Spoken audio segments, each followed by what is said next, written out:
Also, I have to tell you all that I am very excited to welcome another guest onto the show. You may remember last week, my daughter's really, my older daughter really wanted to come to work with me, so she asked if Lovey could come to work with me. Well, my younger daughter, Summer, saw that episode with Lovey, got very excited, also maybe a touch jealous, maybe, and asked if Bunny, her Stuffy, her beloved Stuffy, could come on as well. So fair is fair. Uh, we have one more cameo to add to the take your kid to school theme of the that I've been working with early this year, and I deeply appreciate all of you for listening to these guest astrologers come on, because it's a little break from the routine. But as a dad and as someone who is raising my kids with astrology, I deeply appreciate how receptive and open you were to Lovey appearing. And Bunny's going to appear today and add a few thoughts in, and maybe ask a few questions too. So anyway, that is our agenda for today. Before we get into it, remember to like and subscribe. You can find the transcript of any of these daily talks, including today's, on the website, nightlightastrology.com. I want to take you over there because there's a few things coming up that I think you'll enjoy.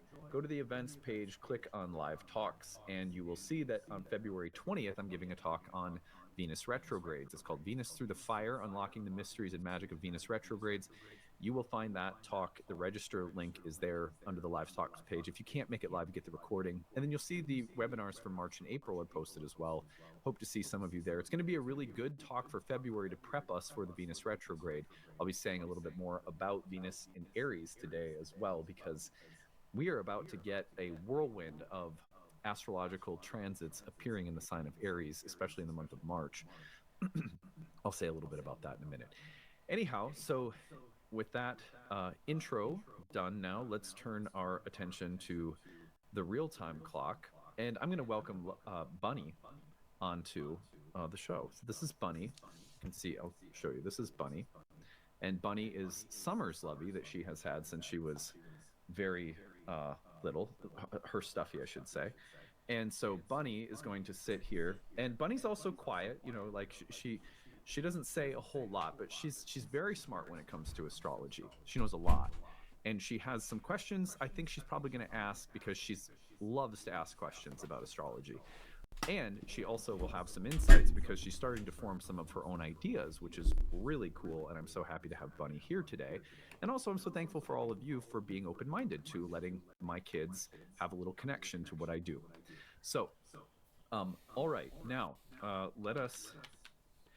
And fair is fair. Look, if one Stuffy's coming on and the other one's left out, how fair would that be, right? So, okay. Now, let's take a look at the astrology for the week ahead. I'm going to go over it first in order. Yeah, they can see you. They know you're here. Yep. They can. Yeah, the camera's right there, but you're in it because it's kind of widescreen. Yes, they can see you. Well, I would put you in my shirt, but it's too hard. Lovey was a little smaller. You're so big. You want me to try? Okay, I can try. Okay, let's see. See if I can get you in there. I don't know. It's kind of tough. Okay. No, you're right. You can, I guess you can kind of make it. No, there you are. Yeah, now you can talk right into my ear too. This works.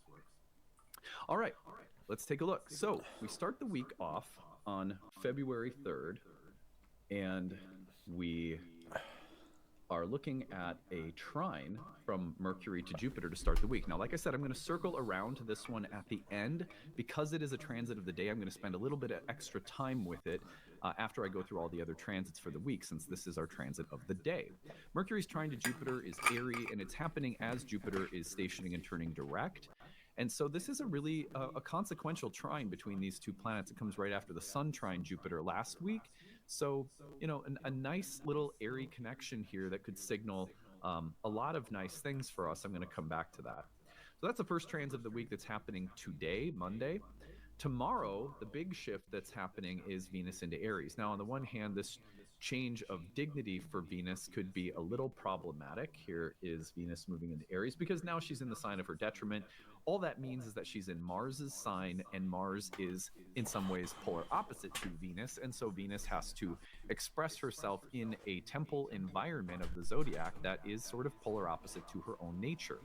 That can lead to some interesting compromises and some interesting level of synthesis. And we'll talk about that at length tomorrow, because we're going to be previewing Venus's upcoming retrograde. We've got a Mercury retrograde that's coming up in Aries. We have a solar eclipse that'll be in Aries, and we have Neptune entering Aries, all in the month of March. So we're going to spend a little bit more time on that one tomorrow as the week goes on. But what I want to say initially about Venus into Aries is that Venus into Aries is on the positive level of Venus into Aries. We have, I mean, some of the most constructive expressions, in other words, would be that we have the goddess now in the sign of the warrior. And so all feminine warrior archetypes are often like strongly expressed when Venus enters Aries. So you have women who are strong, fierce, independent, bold, pioneering, those kinds of images of the feminine in healthy relation with its masculinity, or and it doesn't even have to be literal gender, right? You can think about it as yang, or you can think about it as a kind of centrifugal force, that Venus becomes forceful, more assertive, more aggressive. She becomes more fiery, animate. She is capable of advocating for things that she believes are desirable or beautiful. What's that? Ah, Bunny. Yes, very good point. Bunny's making a very good point here, which is that my younger daughter, Summer, started doing karate a couple years ago. And when she started doing karate, one of the questions that she had, she was really concerned about it, which was that, can girls do karate? We had this conversation.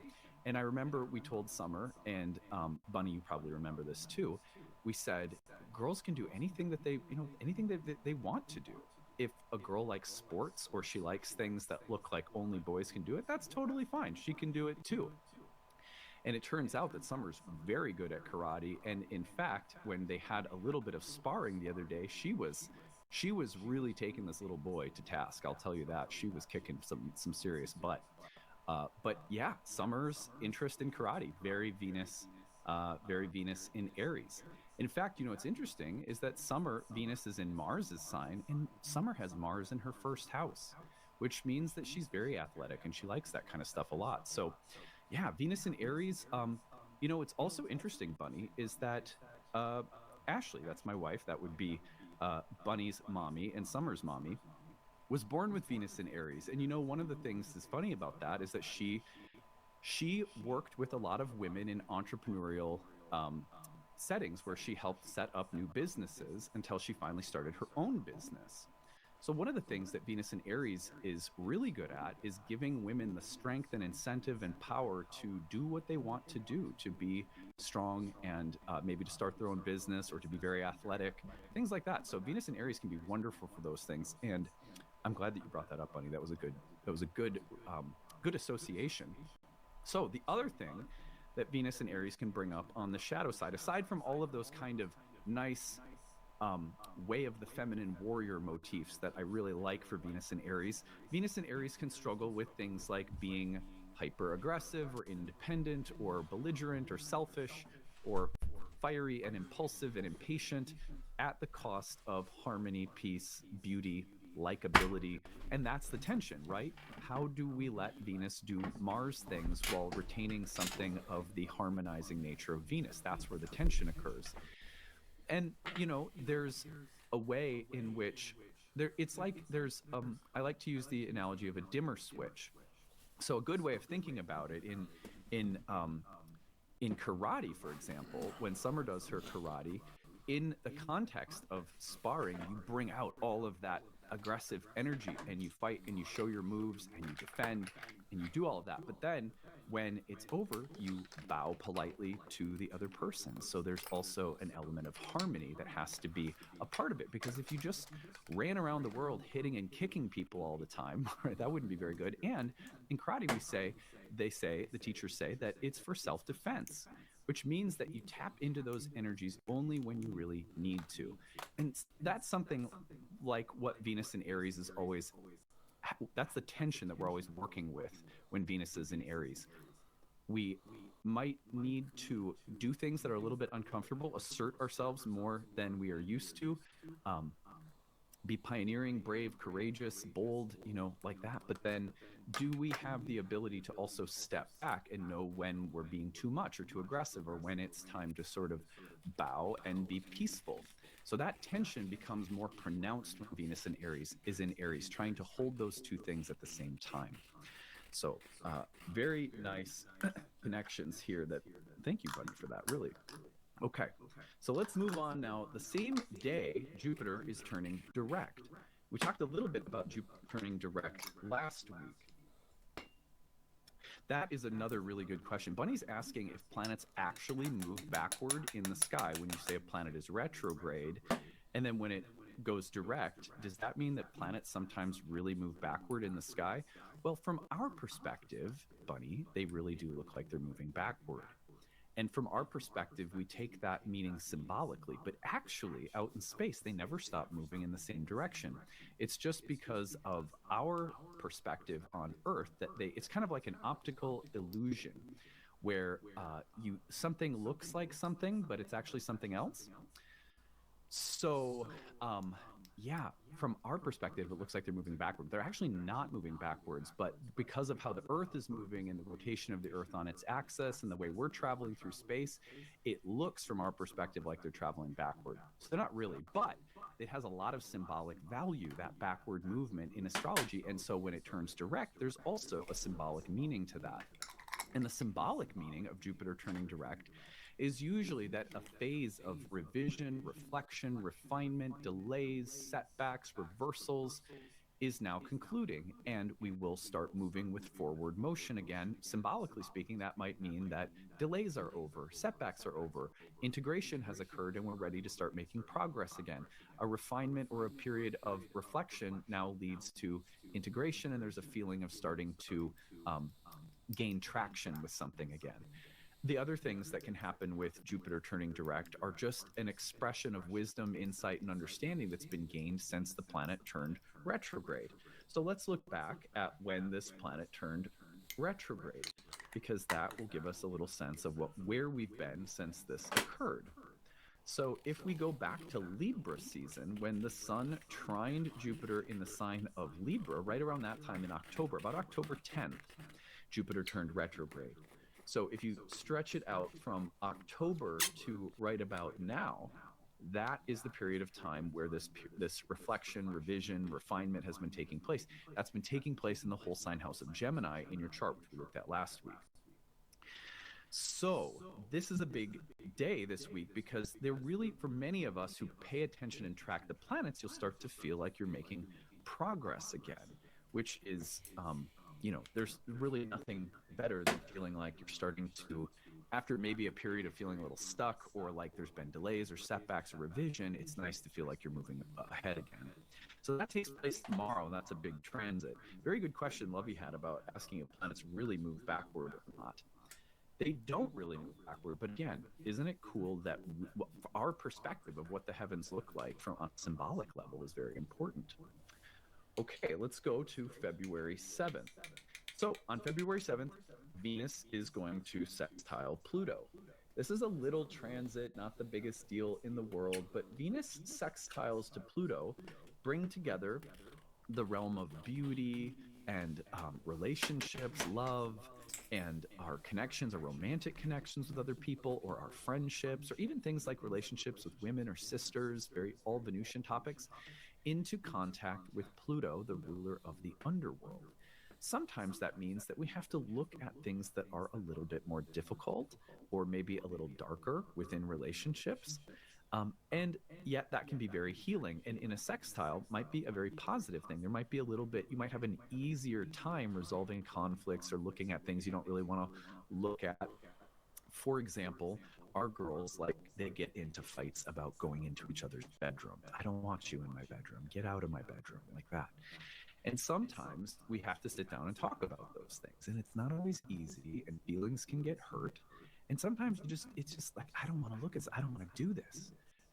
But when we take a little bit of time to care for each other and look at the conflicts that we have, then all of a sudden we love each other more, and we learn how to deal with difficulties that exist in relationships. Because all relationships have some things where, some periods where you may not get along, But to care for those things and to look at those things, care for that Venus Pluto kind of thing. And Bunny is bringing this up in my ear right now, which this is so cool. So both of our girls like to they have this clay, and they like to make artwork out of the clay. Well, Venus loves to make artwork. Venus loves to do things that are creative and performative. Dance, it could be painting. Any kind of artwork, when it gets in contact with Pluto, is a little bit darker or weirder or stranger. We need to sometimes creatively get in touch with things that are a little strange or weird or dark. So, for example, Bunny is reminding me of the fact with Venus Pluto that our girls, and Summer is really good at this too, they take clay and they make weird little things. For example, there is a character that tells bedtime stories whose name is Earl, and he is a little clay piece of poop with an eyeball. And they absolutely, Summer especially, she will giggle and laugh so hard when Earl comes out, the one-eyed poop clay ball. And then they started making all sorts of other weird, strange, gross stuff. We have a clay piece of earwax that has a googly eyeball. We have a teardrop. It's kind of a sad character that comes along. And we have a booger. So we have booger, earwax, poop, and teardrop in our little clan of storytelling weird, gross things. Now, that may seem like really weird, but the thing is that Venus and Pluto together sometimes like to laugh or take joy in things that are weird or gross or strange or dark or just a little subversive somehow. Subversive means sort of like it's edgy. It makes you feel a little like, ooh, should I be laughing at this, or is it okay to make art like this? And sometimes it is. So Venus, Pluto, Lovey, very good point, is connected to things like that artwork that the girls make. Venus, Pluto contact, because it's harmonious, can mean that the meeting of these darker energies is constructive. Now, a shadow of this combination, because sextiles are of the nature of Venus and like to bring things together, could be about, for example, thinking to yourself, I want to be friends with that person because they're powerful and they'll get me something, even if maybe there's something about this that's not so nice. For example, I want to be friends with the popular kids, or I want to be friends with the ones that everyone likes because I want to be really liked. That can be a Venus-Pluto dynamic where the choices you make in relationships are based on subtle things that you want or desire that maybe aren't so healthy or good.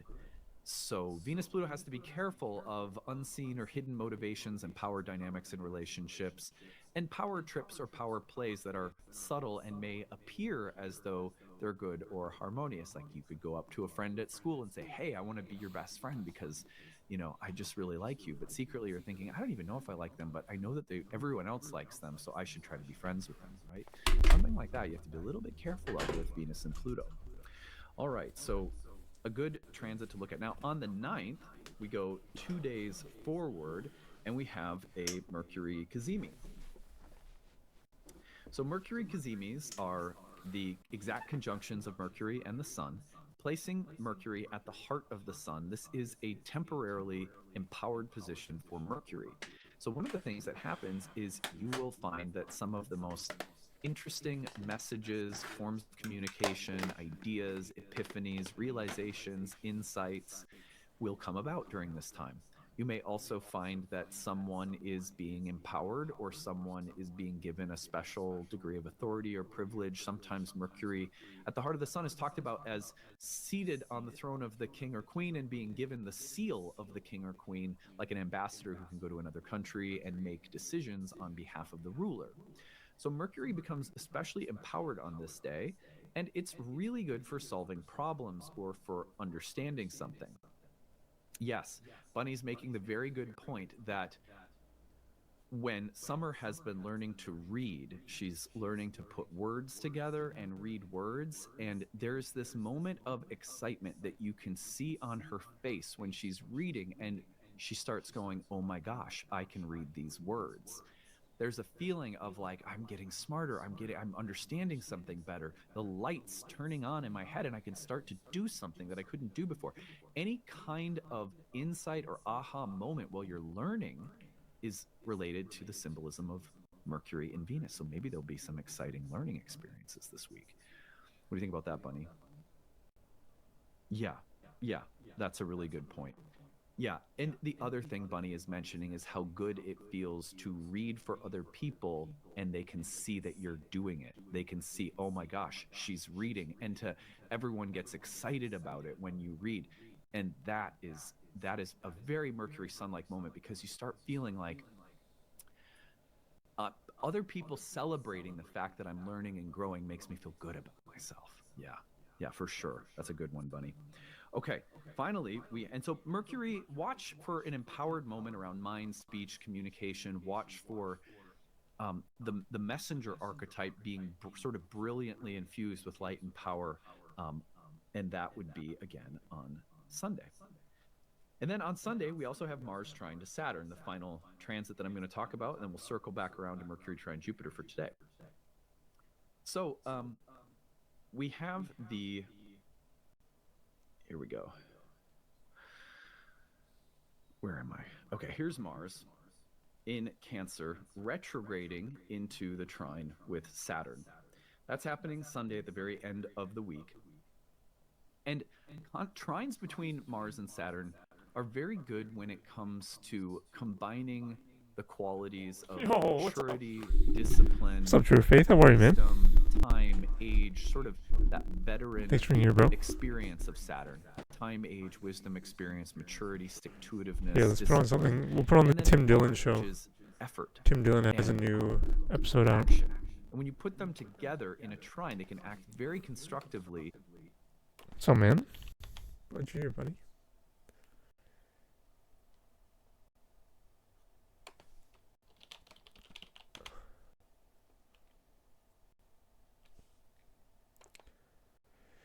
Ladies and gentlemen, welcome. Crypto market has been taking a little bit of a hit. I think it's more or less bounced back. Oh wait, I don't want to show my thing.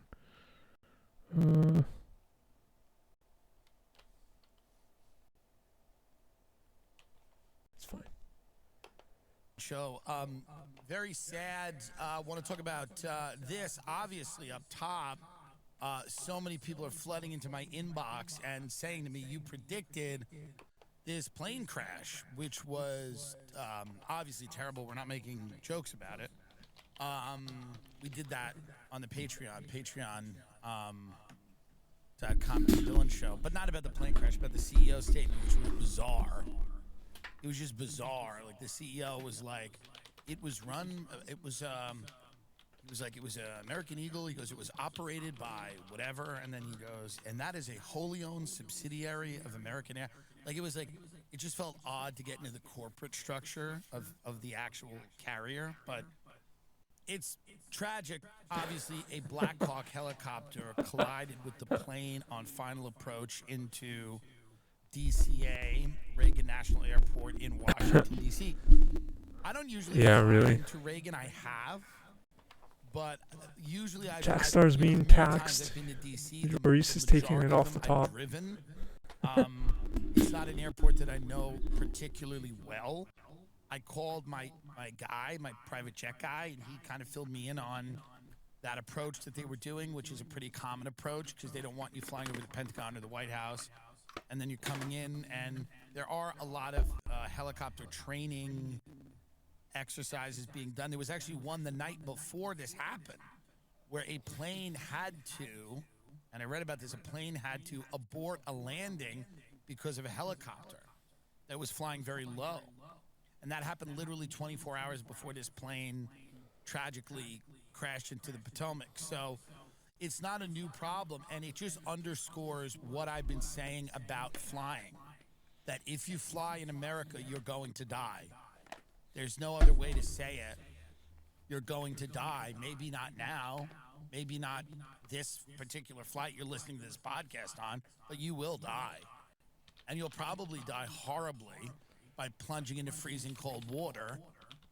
And there's nothing you can do about it. There's absolutely nothing you can do about it except embrace that as a fact. Every plane I get onto, I think I'm going to die. It is the healthiest way to think. This is it. The fact that I'm going right now to perform in Milwaukee is the choice I have made, and I'm going to die. And when the plane lands, you have cheated death. You've cheated it. When those wheels hit the runway, you have cheated death. Not forever, momentarily. Because everyone in aviation is shot. And that's why I predicted this, because every person that I have seen, from the flight attendants to the pilots to the gate agents to that guy who fucking pulls out that hose and gasses up the plane, all of them are shot. Many of them are convicts, felons. They are shot. These are people who are at the end of their rope. They are treated poorly. They are not paid as well as they should be. They are exhausted. They are overworked. They are dealing with the American public, which has become an increasingly unruly group. And they're dealing with these psychopaths 30,000 feet in the air who want to change their seat, who are screaming and yelling. Many of them they try to sneak on the plane. They don't even have, these are sick people 30,000 feet in the air. There are fights. People are vaping, and they're blowing the smoke in the face of a baby. And then these people have to be the first line of defense. They have to go and say, can you stop vaping and blowing it on that baby's head? And then they get hit. There are air marshals. People are being dragged off planes. It is a hellish nightmare in the air. There are drones. There are helicopters. There are private planes. There are other things going on. There are kids in the suburbs with laser pointers trying to down these things for fun because they're bored. Okay? You are going to die in a plane. There's no other way to say it. That trip to Disney World will be your last. It is crazy. Wichita to fucking DC, nobody thought. Nobody thought. And it sucks. And it's terrible. But it's terrible now.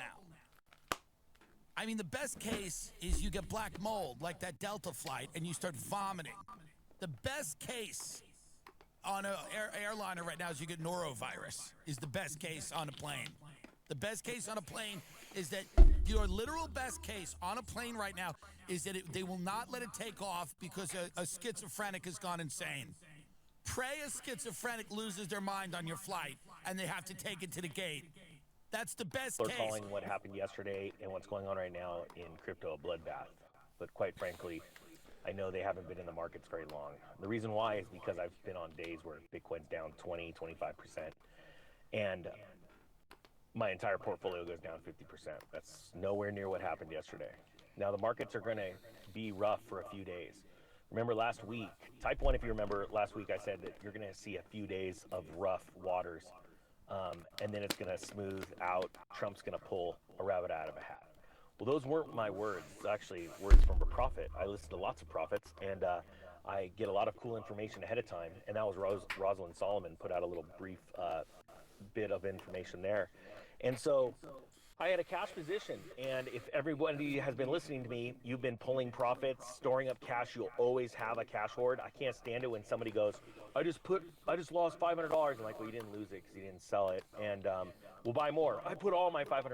I'm like, well, then you're not that bright, and you're not going to be a success. What you're experiencing right now is a shakeout that big hedge funds, and you will see this in the news. We'll report on it later this week. I did a post on X. By the way, follow me there because there's a lot more up-to-date, very fast information on my page right there. It's free to go follow there. Because we're going to talk about this Spirix company, SPY, how it's up 11%. When everything else has collapsed. I'm going to tell you why. I'm going to show you why I invested. If it goes down anymore, I'm going to double my entire position. Because you're going to see why the fundamentals of a small market cap of a Silicon Valley company that's being quiet and doesn't want anyone to know about its project, it keeps grinding and working, how big it can get when all of a sudden someone shines a spotlight on it. So A lot of technical analysis for TA traders or day traders, they're looking at very small snippets of time. I know it sounds funny because you say a lot of them go, no, they pulled a chart way back and they're looking at historical trends. No, they're always focusing 80% of their life on these small little ticks because they want to make money right now. So they've got to figure out what's happening right now. And they very seldomly look back on history. And I guarantee you 99.9% of day traders could not tell me the evolution of a company and how it works from inception, the growth phase, to going public, to all of this stuff, right? They don't understand the business cycle. They couldn't tell you any of that. This is where truth and fundamentals trumps technical analysis. And you saw it last night. I talked about a coin that I put money into, I invested. I'm like, at this level, it's got a $46 million market cap as of when I bought it. I told everybody that was listening to me, do not run this thing up, let it come down. And not only did it come back down to where I bought, it came to a spot now where, and this is during a bloodbath, it's still up 11%. Well, it's because a lot of people are buying it now, a lot of new eyeballs.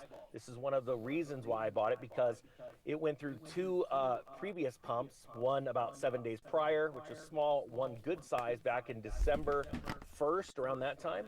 And there's a lot of people starting to figure out what this company is. And the company has been trying to stay quiet. They've just been grinding and building. As a matter of fact, in 2020, you could have bought this token for 2 cents, which is pretty much what it's at right now at the ICO price. And since then, they've built out this incredible machine, this exchange, all this software. And so what you're seeing right now is people moving into something, they're getting new eyeballs on it, opening up new wallets, they're figuring out what this is, and the company is about to be forced, they don't want to do this, they're about to be forced into a new cycle because of the momentum. You're welcome, guys. And I don't know any of these people, but I've been looking at this project for just a little bit of time, and I went, okay, I see what's going on here, and this is going to be exciting. So, if you guys own the ticker SPA, S-P-A, which is the token for Spirix, put it down below for me. Check this out. We're going to go back in time, and I'm going to explain some fundamentals about this project. One of the top venture capital funds that invested in this company is Polychain Capital. It was founded in 2016 by Olaf Carlson-Wee, who was the first employee at Coinbase. Okay? It's a San Francisco-based venture capital firm and hedge fund specializing in blockchain technology and digital assets. I won't go into all of this, but I will say this. More recently, the firm has been focusing on extensive investments in emerging blockchain technologies around lending and staking, okay? This company does some really neat things. It does lending and staking. All right, that's one. That's pretty cool, right? Here is a story that came out around the time the ICO came out. Spirix is aiming to enable decentralized financial services. Fintech, DeFi, they are exploding, but they're not exploding in the way that you think. What I look for as a value investor is things that are being built, worked on, and the company doesn't want anyone to know about it. They're not out advertising, right? Well, the reason why that happens is because they know they have something legit. And this company is a Silicon Valley, San Francisco-based company. It's USA made. And they have not been out there running around with bullhorns and all these fancy advertisements and YouTubers out there pumping them. They're out there working. See, I'm an investor. I want to find value. And one of the things that you find value is when companies keep their mouths closed. Sad thing is, now they're going to know the ninja's out is investing. It says here, it says, while the global economy is being severely impacted, this is during Corona, right? Spirix, a Silicon-based blockchain company, is aiming to build a trusted infrastructure for decentralized economy that may provide far greater efficiency, flexibility, self-governance than the traditional economic model. You know, my thing is right now we're in a moment where you get to look at a project like this that ICO'd at 2 cents. They didn't have anything going, right? They're pre-revenue. They're now building and this machine working, and they've got it listed on all these exchanges. and they raised like $4 million in the beginning, and now you're able to come in and scoop it up at a market cap of around 47, 57 million bucks. In my opinion, I believe you're going to see a 10x increase in the market cap over the next 6 to 8 months. The reason why I can say that, so I guess that would be a 10 bagger from today's prices, and I'm not giving you financial advice. I'm telling you, I put my money into it. And when I move in, look. I've been doing this since early 2017. When I told you all my stories about turning 10 million into a million, it wasn't because I just bought Bitcoin and held. I was out looking for value. I was looking for new cutting edge companies that were moving and doing something legit. I was mining crypto back then. I was staking. I was doing all this stuff. I was getting in with some of these companies as beta testers. It was great. I had a blast. I didn't have any friends in the arena back then that were into this. I had one friend, Dan. He's the one that actually talked me into becoming a YouTuber. He's like, you got to be a YouTuber. And I'm like, no, it's not for me, you know. But he goes, oh my gosh, all this stuff, you know. And he's the one that convinced me to do this. But back then, I didn't know anybody in crypto. He owned crypto, but we were on totally different levels. Well, now I get to hang out with all kinds of cool people in the space, and they get it. And most investors aren't investors; they're speculators. You know, buy low, sell high. You're like, is that all you know? Is that all you get? And the sad thing is, like yesterday, a lot of them sell high, buy low again. Or I mean, not sell high, but you know what I mean. They panic out and they lose their money. And you need to start thinking like an investor, thinking more broad. This little tidbit of information, this is out of 99 Bitcoins. And this is a little older too, but I'm trying to build the narrative of why I went into this so you can become a smarter investor. Yield optimization, this is in November, right? November of 2024. Yield optimization goes viral. SpearX crypto explodes, but what is SpearX? It said SpearX just rallied nearly 200% in 2 days. Now, this was back at the end of November, okay? So get that in your mind. It was lower than it is today. SpearX crypto is rallying nearly 200% in 2 days after the idea of a yield optimizer was floated. It says here, they just talk about price. I hate it when people, okay, so what is SpearX?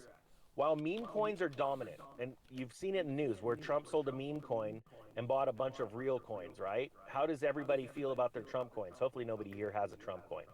I mean, if you wanted to waste $50, I guess, instead of going out to dinner, then that's on you. But my point being is that it means nothing. It does nothing, right? It says here, DeFi projects are drawing billions, pushing the valuation of Uniswap, Aave, PancakeSwap, and others higher. Amid this, SpearX, another DeFi protocol, is looking to differentiate itself from the crowd. With headquarters in New York, SpearX launched in 2020 with initial plans of a layer 1 blockchain, but it's not doing that. They're actually switching chains right now to go into a layer 2 for speed, efficiency, and cost. That's awesome. So just so you know, as they change their token over, if you're holding your stuff on a major crypto exchange, you don't have to do anything. The crypto exchange will take care of it for you. It says the stablecoin, like DAI, is yield bearing and lives on, I always pronounce it, Arbitrum, not the Ethereum mainnet. So when this switches over, it's going to be automatic if you have your stuff on an exchange. Holders received yield without staking or claiming. The yield is from collateral deployed on other DeFi projects, mostly Curve Finance. Think of them very simply as producing a liquidity pool. That's like the most basic thing I could say. Says here, over the coming years, the project plans to build a full stake ecosystem, which in USDs will be at the core. This project I am pretty excited about, and I'm going to start bringing more news as the news comes out. And you can find YouTubes with the CEO of the company talking about it and things like that. This is a real company with people not hiding behind the shadows. I've told you before, I don't like it when, keyboard warriors are building projects and you don't know if they're real or not because they won't even even if you can get them to talk online, it's through all these VPNs and fancy trickery so you don't see their can't catch their trail, and they won't show their face. All right, I want real companies building real things. This is a USA made, out of the Silicon Valley. They're based out of New York now. Company that's going to Yo, do a Toby, lot. brother, what's up, man? Thanks, man. And now here's the How's thing. that? Is that I'm better? still a What's up, brother? trader How are you? in and out of most of these. My long-term hodl positions are XRP. What is it? I'm completely blanking out. Come on, everyone, help me with my other one. You guys know. If people are asking about Jasmine, yes, Jasmine is still awesome. This would be a great time to pick more up. And it's funny because I would never invest my money in a meme coin or a fluke, right? I'm looking at real projects, and I'm still taking profits and taking those and putting them into my long-term trade, not trades, but investments. And it's days like this where people are like, should I buy? I'm like, well, what did you do like 2 days ago? I bought at a higher price? Yeah, why? Well, I think it's going to go up. Well, you should tell me a lot more than that, or you're not that bright and you shouldn't be in crypto. Honestly, type 1, everyone, if you agree. If you can't give me a solid reason why something has value today and it should be more valuable tomorrow, you shouldn't invest in it. Type 1 if you agree with that. Type 2 if you're like, no, Ninja, I love putting my money into crap that I don't know anything about. I think it's awesome. And then I'm like, you're poor, aren't you? Well, I don't define poor as, not owning a car. Okay, I do. I mean, that's just it. And so anyway, over the next couple weeks, this company's going to be forced into a media campaign. And the reason why, it's not because they want to, it's because they're going to have to go with the momentum. Because guess what? Type SPA if you own that token. If you've just recently bought it or you bought it for a long time. I was digging through social media all over the internet of people that have been owning this project for like a year and how bullish they are, and then how that's been increasing. And it sounds funny, that's one metric of how you can tell that something's going to be good, because people are hearing about it. Most people don't understand that. You remember watching the Super Bowl and you'd see an IBM commercial? Type yes or no if you've seen that. You remember, like, for years you just see a commercial and it sort of didn't mean anything. It just said IBM in really big letters, right? IBM. Yes or no? Anyone seen those IBM commercials from past Super Bowls? Well, something that you don't realize? They're not trying to get you to buy an IBM. That doesn't even exist. You don't just go down to the store and go, I'm going to buy an IBM. You used to be able to. They want you to invest in their stock. And what's funny is this company, they ain't out running around with flashy ad campaigns and trying to get people to buy their coins. You want to know why? At that market cap, I know enough people that we could buy the entire market cap. That's what they want. If you want to be rich, you got to start thinking like a rich person. Oh, here, real quick.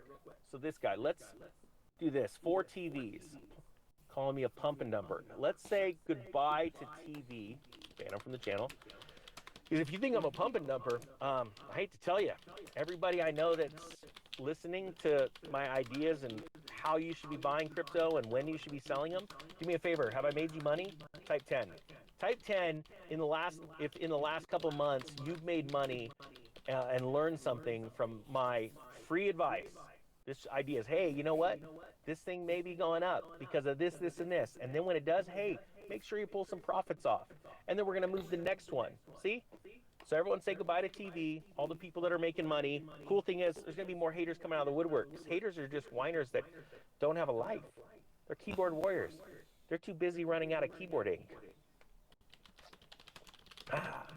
All right, with that being said, I can't wait to see what happens over the next couple weeks with this token. Hey, I'm not getting paid by the company, and I put my real money, and I'm going to be honest with you.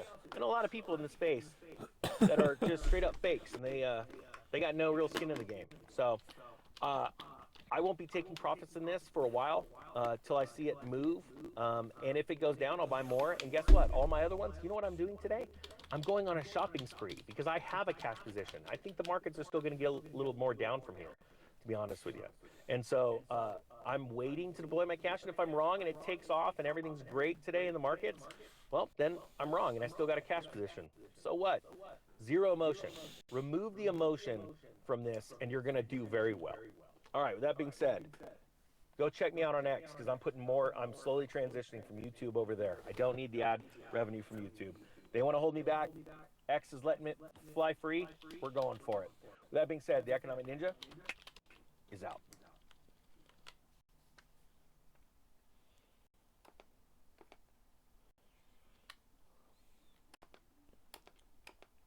When the wheels leave the ground, you're dead. Because no one's paying attention. They're drunk. The pilots and the flight attendants are drug addicts. When they have a day off, they just do drugs. I've asked them, this is what they do. They go to parties and do Molly, and that's fine. But a lot of them are still coming down on the plane. So the best case scenario is when you are sitting on the tarmac, pray to God someone starts screaming. Maybe you be the person who starts screaming. If you don't hear someone screaming on your plane, you start screaming so that they will not let that plane leave the ground, and they take it back to the gate. The best thing you can hear on a plane right now is hello, ladies and gentlemen, this is your captain speaking. We are going back to the gate because of a security issue. Good. I'm going home. It's over. You're not killing me and my family today. I'm going home. Thank God for this psychopath. If it's not you start screaming. The next time you're on a plane, I want you to sit in the back, and when they go, well, the door is closed and we're ready to, just start, start screaming, yelling about Gaza, whatever you want. Start screaming about the ceasefire. Yell about the ceasefire on the plane so they take it back to the gate. They're going to kill you. They're going to kill you. And what are the military? Stop with the helicopter drill. What's going on all the time? Stop it. It was terrible what happened to these people. I'm not making light of it. I'm simply saying that you're taking your life in your hands when you get on a fucking plane. I'm serious. Stop with the statistics all the time. Well, actually, statistically, it's the safest way to... Is it? Is it statistically the safest way? Hey, do you think they were saying that in the Potomac? Were they talking about the statistics in a river?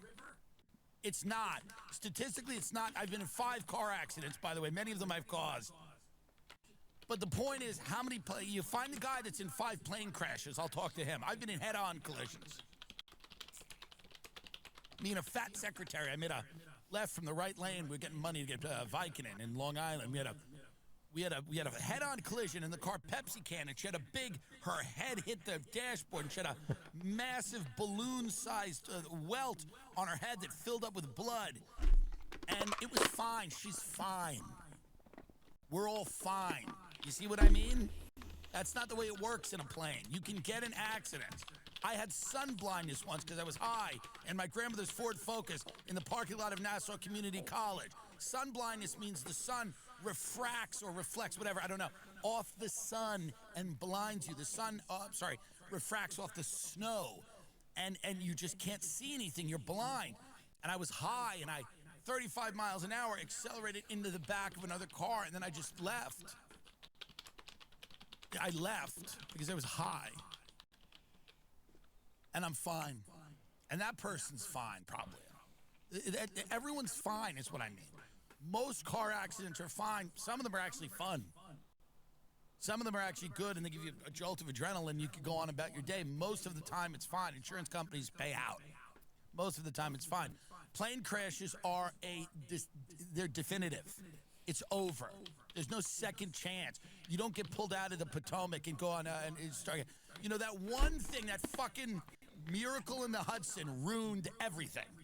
Because everybody thought that, like, the worst thing could happen and some folksy airline pilot will land you safely in the Hudson River, and then you get to go on David Letterman. That's not what happens. That's not what happens. They are looking for your fingers.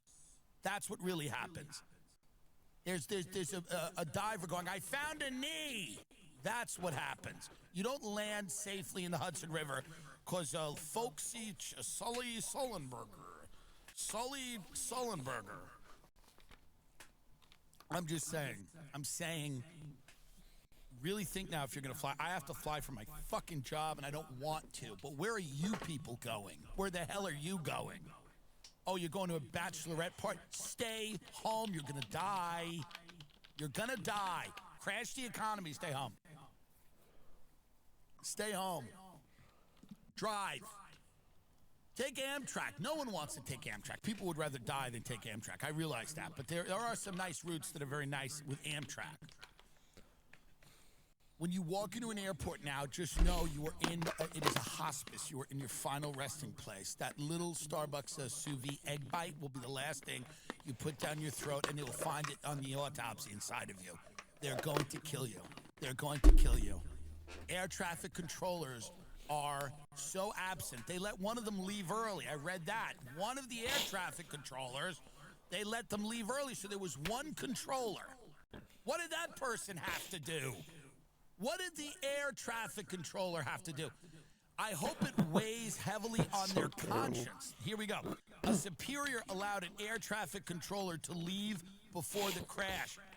The duties of handling air traffic control for helicopters and those for planes at Reagan National Airport on Wednesday night were combined before the deadly crash between an Army Black Hawk helicopter and an American Airlines regional jet, according to a person briefed.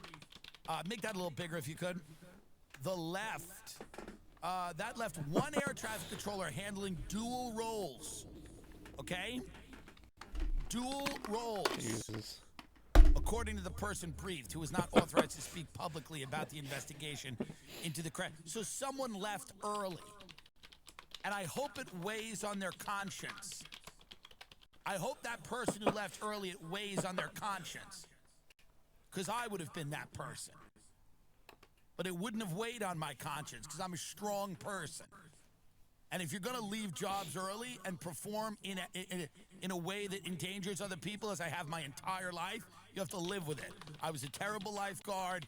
People, we missed saves. They were all fine. The parents jumped in and got them. The point is this.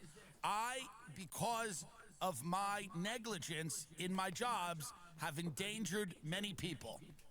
And the worst has never happened, but if it did happen, because I'm a strong person, I would have been able to handle it. I would have been able, I left early. I wasn't even there. I literally would be saying to people, I was not even there.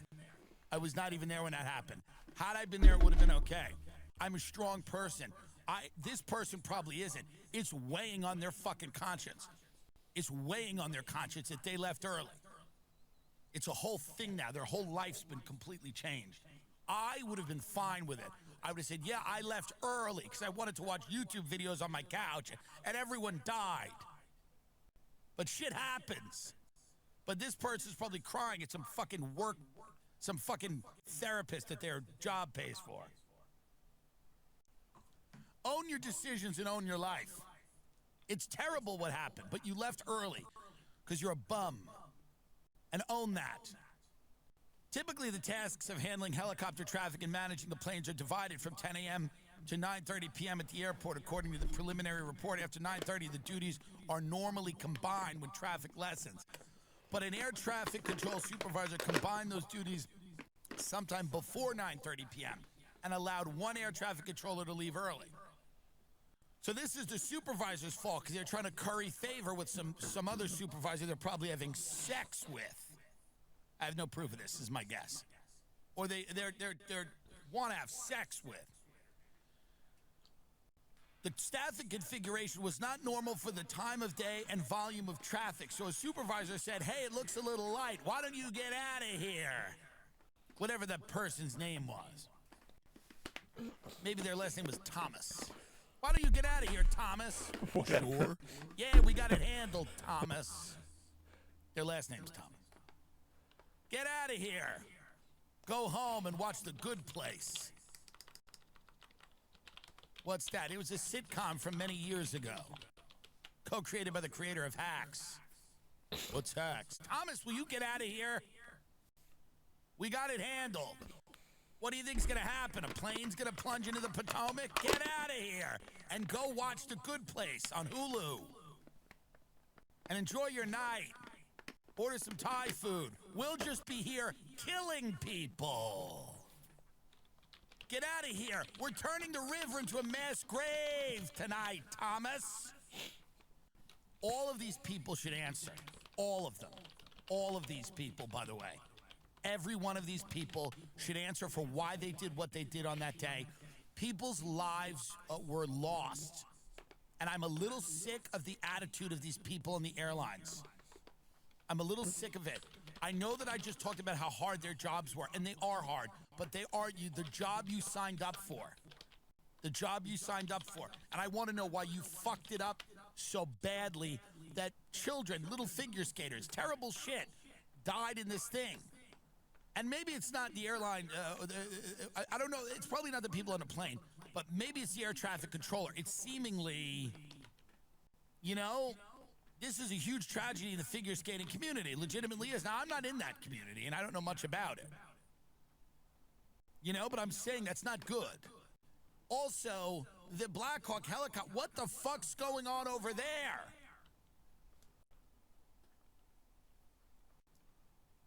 CNN comes out, or whoever did it, I forgot. They were like, there were no VIPs on the plane. There were no VIPs, no very important people. Well, that's nice. That's nice. There's people at home watching this. Their loved ones are in the river. And then the media comes out and goes, there were no VIPs. That's disgusting. Let's see who said that. I'm blaming CNN, but it's probably not CNN. But maybe it is.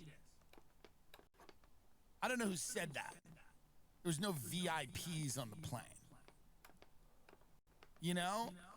It's crazy to say that literally as people are finding out that their family members have been killed, the media comes out and says there were no VIPs on the plane. Was that CBS News? Did they say it?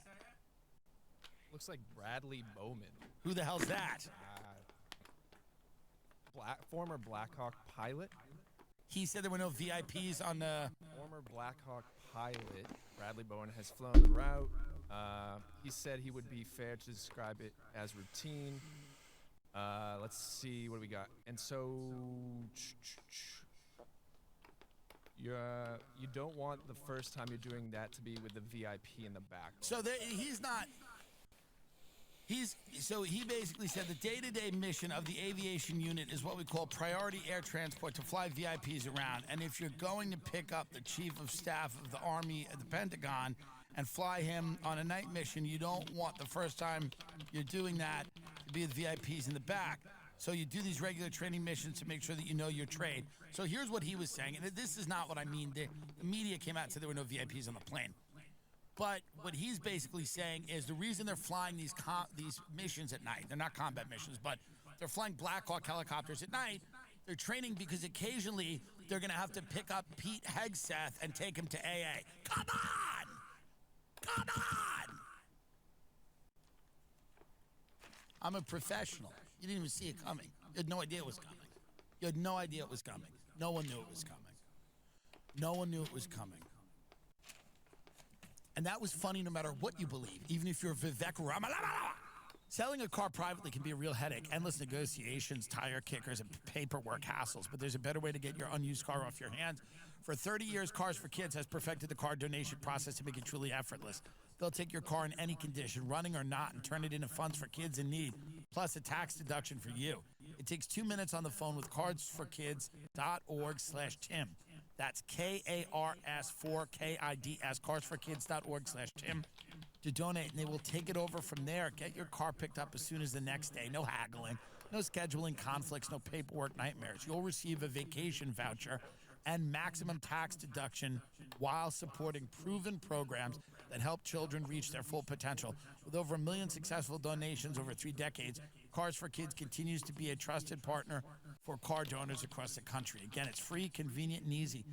Freeing up your driveway while making a difference for the next generation. I mean, this is the right thing to do, folks.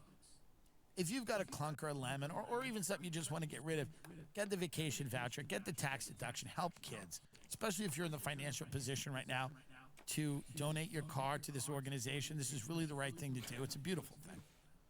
Call now 1-877-CARS for Kids. That's KARS Cars for Kids. KARS Cars for Kids. I think that's the jingle. Number 4, kids. Or donate online at Cars for Kids. That's with the number 4, carsforkids.org/Tim. This is a great way to donate your car, support our show, and help children. It's a win-win. KARS Cars for Kids. KARS Cars for Kids. Donate your car today. That's the end. I forgot. That's donate your car today. You don't need your car. It's a piece of shit. That's my own. That's not theirs. All right. Goodbye. My friend RFK, my friend, and his wife Cheryl Hines, we're at a confirmation hearing sitting next to Megyn Kelly and the very attractive Amaryllis Kennedy, his niece. Attractive women. Who knew? I'm kidding. Did the Biden have hotties? They might have. Biden administration. Jill was probably fetching in her day.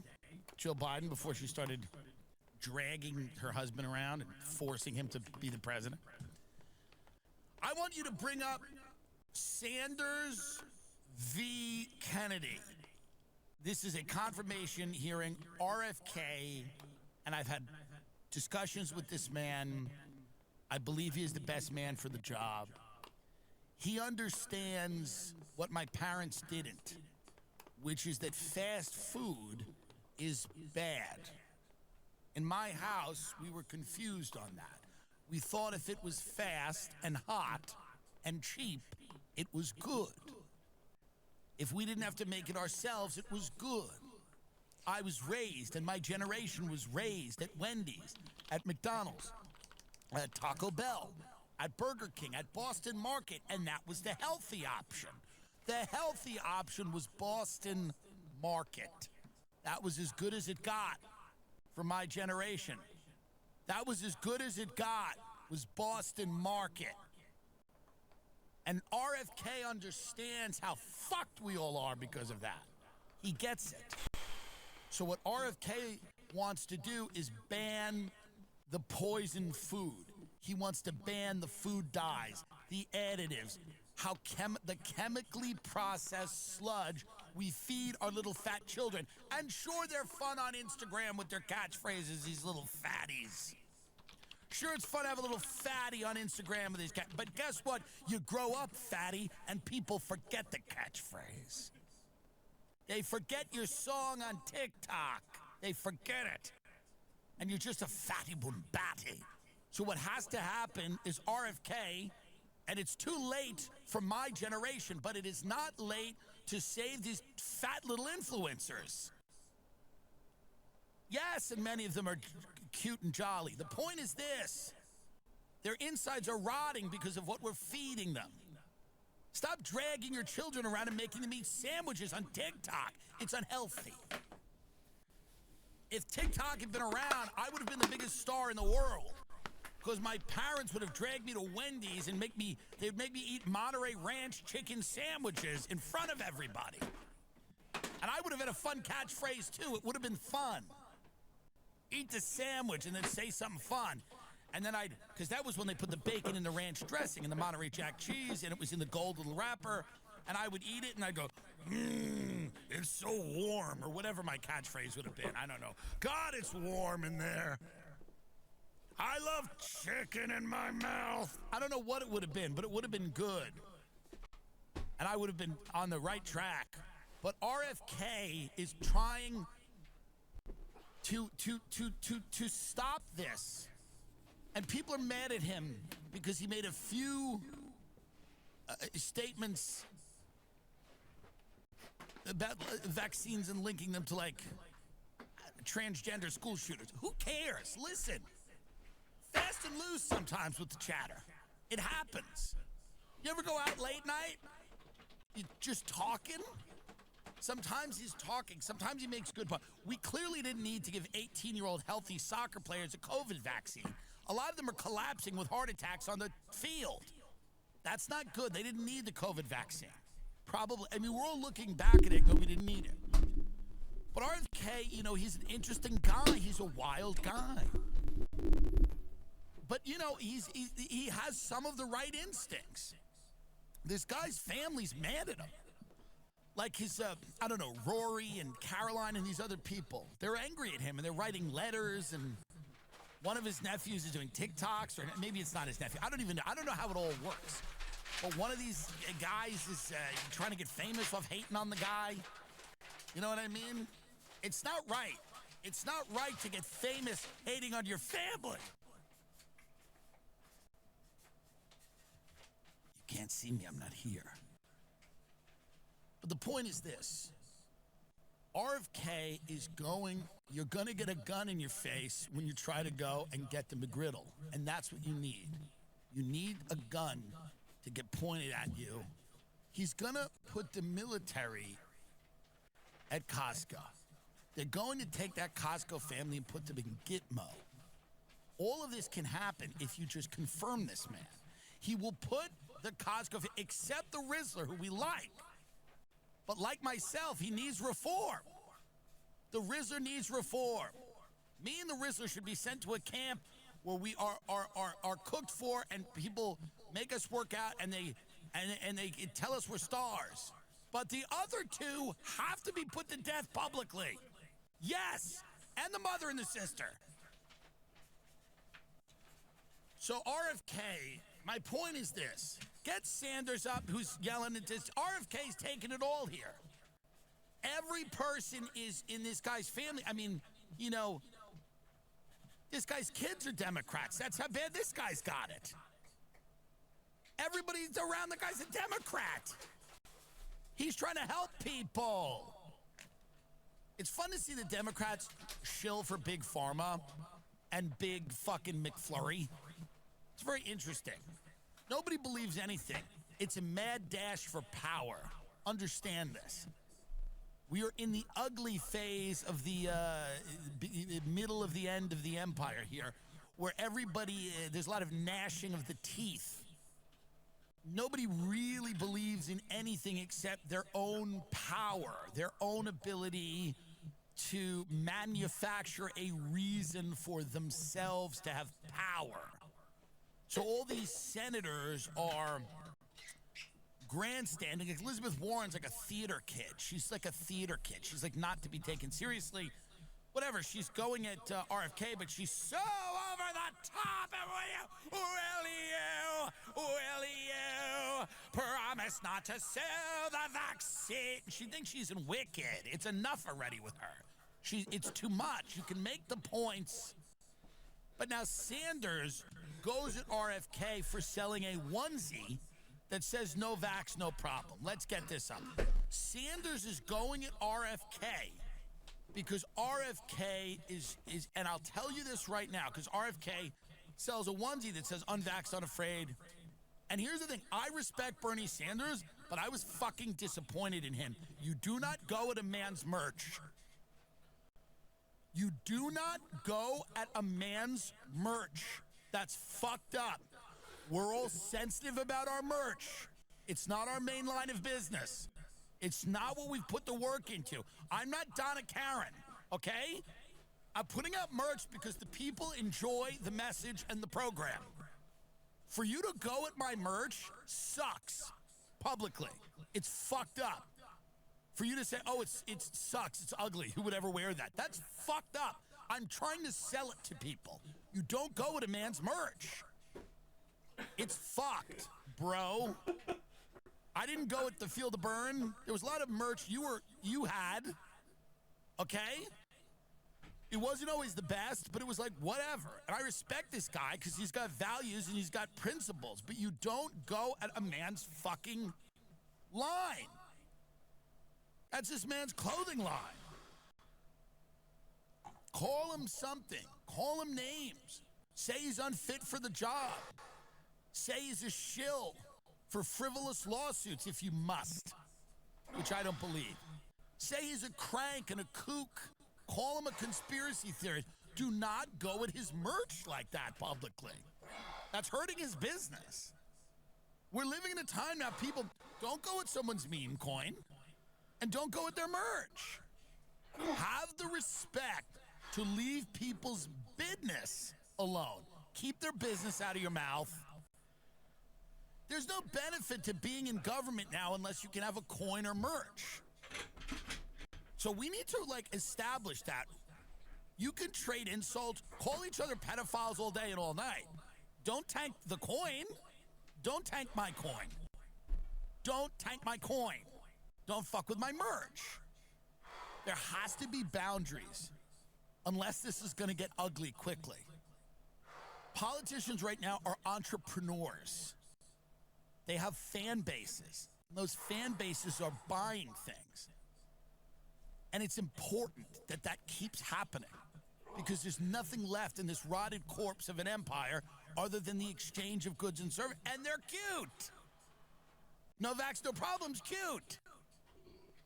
Do you have that? Can you get that up? Can you get the actual exchange up where Bernie Sanders disgustingly goes at this man's merch? It's literally, I felt sick to my stomach. You can make RFK answer for a lot of stuff, but you don't make someone answer for what they're selling on their website. You don't make somebody answer for what they're selling on their website. It doesn't matter. Oh, you don't like my mug? Fuck off, bro. I'm making a living. It's the fake business mug. What's next? You're going to go at whatever Kash Patel's doing? Let's watch this. This is Senator Sanders acting deplorably by publicly assailing a man's merchandise on national television in front of the country. It is the lowest, literally, it's the lowest thing I've ever seen Sanders do. You have started a group called the Children's Health Defense. You're the originator. Right now, as I understand it, on their website, they are selling what's called onesies. These are little things, clothing for babies. Yes. One of them is titled Unfaxed, Unafraid. Huh? It's cool. Next one, and they're sold for $26 a piece, by the way. That's Next a good value. one is No Vax, No Problem. Yes. Now, you're coming before this committee and you say you're pro-vaccine. Just want to ask some questions. And yet your organization is making money selling a child's product to parents for $26, which casts fundamental doubt on the usefulness of vaccines. Can you tell us now that you will, now that you are pro-vaccine, that you're going to have your organization take these products off the market? Senator, I have no power over that organization. I'm not part of it. I resigned from the board. That was just a few months ago. You founded that. You certainly have power. You can make that call. Are you leadership. supportive of these onesies? I'm supportive of vaccines. Are you supportive of this clothing, which is militantly Well, it's clever and it's good and it's people like it. I want good science and I want to protect. Why don't they have a gray option? Kids are vomiting constantly. Why is it only white? Have a gray. Have another option. Have a pink, a blue. I know we don't want to gender this, but like usually when you work with someone with merch, they give you different options. It's usually a black, a gray, and a white, and the other colors cost more money. My name is Tim Dillon, and many of you know I lost my home in the California wildfires. It was painful, but I'm one of the lucky ones. I'm lucky because I'm safe. I'm lucky because my wife and children are safe. But the reality of the situation is many people lost everything they own. It's an incredibly tragic time, but as a lifelong Angelino, one thing I know about our beautiful city is that we will rebuild. Adios mio. If you or someone you know has lost a loved one, a business, or a property because of the California wildfire, you could check out Morgan & Morgan. They're America's largest personal injury law firm. For more information, go to CaliWildfireLawsuit.com/TIM. CaliWildfireLawsuit.com/Tim. That's CALI wildfirelawsuit.com/Tim to learn more. I'm so stunned by the negligence and the incompetence that allowed this horrible thing to happen. What I'd like all of you to do is hold the people accountable. When I was watching my house burn in the middle of the street with my daughter and my son, and they were crying, and they were saying, "Daddy, Daddy, why is it burning?" And I said, these are not questions we ask. The question we ask is who pays? Who's responsible? And where's ours? Where is ours? And my wife ran out of the house. We almost lost her, but she was getting the dog and her belongings. I took the kids out first, and I told her, I said, get everything else. And when she ran out, She's like, we gotta sue. That's the first thing she said. And that's why I fell in love with her many years ago. She goes, we gotta sue. She had a little fire in her hair. And I said, the hair is on fire. It was a painful scene, but it makes you strong. And if you go to CaliWildfireLawsuit.com/Tim, that's C-A-L-I wildfirelawsuit.com/Tim to learn more, you too can rectify the situation. Let's right the wrongs. Let's right the wrongs. Let's right the wrongs. This is a paid advertisement from Morgan & Morgan.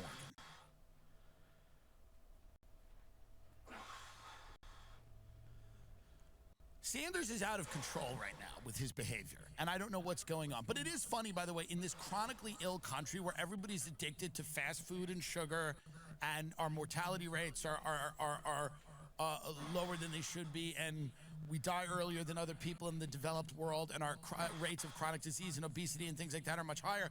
They're arguing about onesies. Weird to me. It's weird to me that the Senate is pulling up a website with onesies on it and chastising RFK for being associated with a organization that sells these onesies, and that this big issue of how sick this country is not addressed at all, ever. And RFK is the only guy talking about any of this. All jokes aside, he's the only person in public life in my memory who, other than like Bill Burr, by the way, who's talked about it, but who was talking about the diseased, chemically processed food supply, and he's talking about that we are over-medicated. He's talking about SSRIs. He's talking about a lot of things. And the pharmaceutical industry is the largest campaign contributor to a lot of people in office. It is the biggest advertiser on cable news. It is the most powerful industry in America outside of the defense industry and the financial sector. But the pharmaceutical industry as a particular force is incredibly potent. And I understand that people like Sanders are always advocating for national health care and socialized medicine, things I agree with. I don't think anybody that gets sick should have to go bankrupt. I agree with all of that. And I think he also feels maybe it's tough to argue, you know, if everybody needs prescription drugs, it's hard to argue with the companies providing that. His main concern is making sure this medication is available to people cheaply, and that they're able to get this medication. And I understand, pharma advertisers poured $3.4 billion into linear TV during the first 8 months of 2024. That's an 8% increase. So they're responding. The first 8 months of 2024, they're increasing their spend 8% to around $3.4 billion. They're responding to the heat that's coming on them from people like RFK. And all jokes aside, we are an incredibly over-medicated country, and there's a lot of conversations that should be had. And I don't think RFK's right about all of these things, but why is he the only one bringing it up? And when you have Elizabeth Warren grandstanding and yelling and screaming and saying, oh, he's making all this money suing vaccine manufacturers, because there are genuinely people that feel that they've been injured by vaccines. And you may not be one of those people, and you may not believe those people, but those people genuinely believe they've been injured by vaccines, and they're suing vaccine manufacturers. And Pfizer and all these companies have made $1 trillion with this vaccine, who then got the government to absolve them from any lawsuits pertaining to this, by the way. They couldn't be sued. They couldn't be held accountable for anything. Who is calling me? I'm telling you right now, it's always spam. Stop!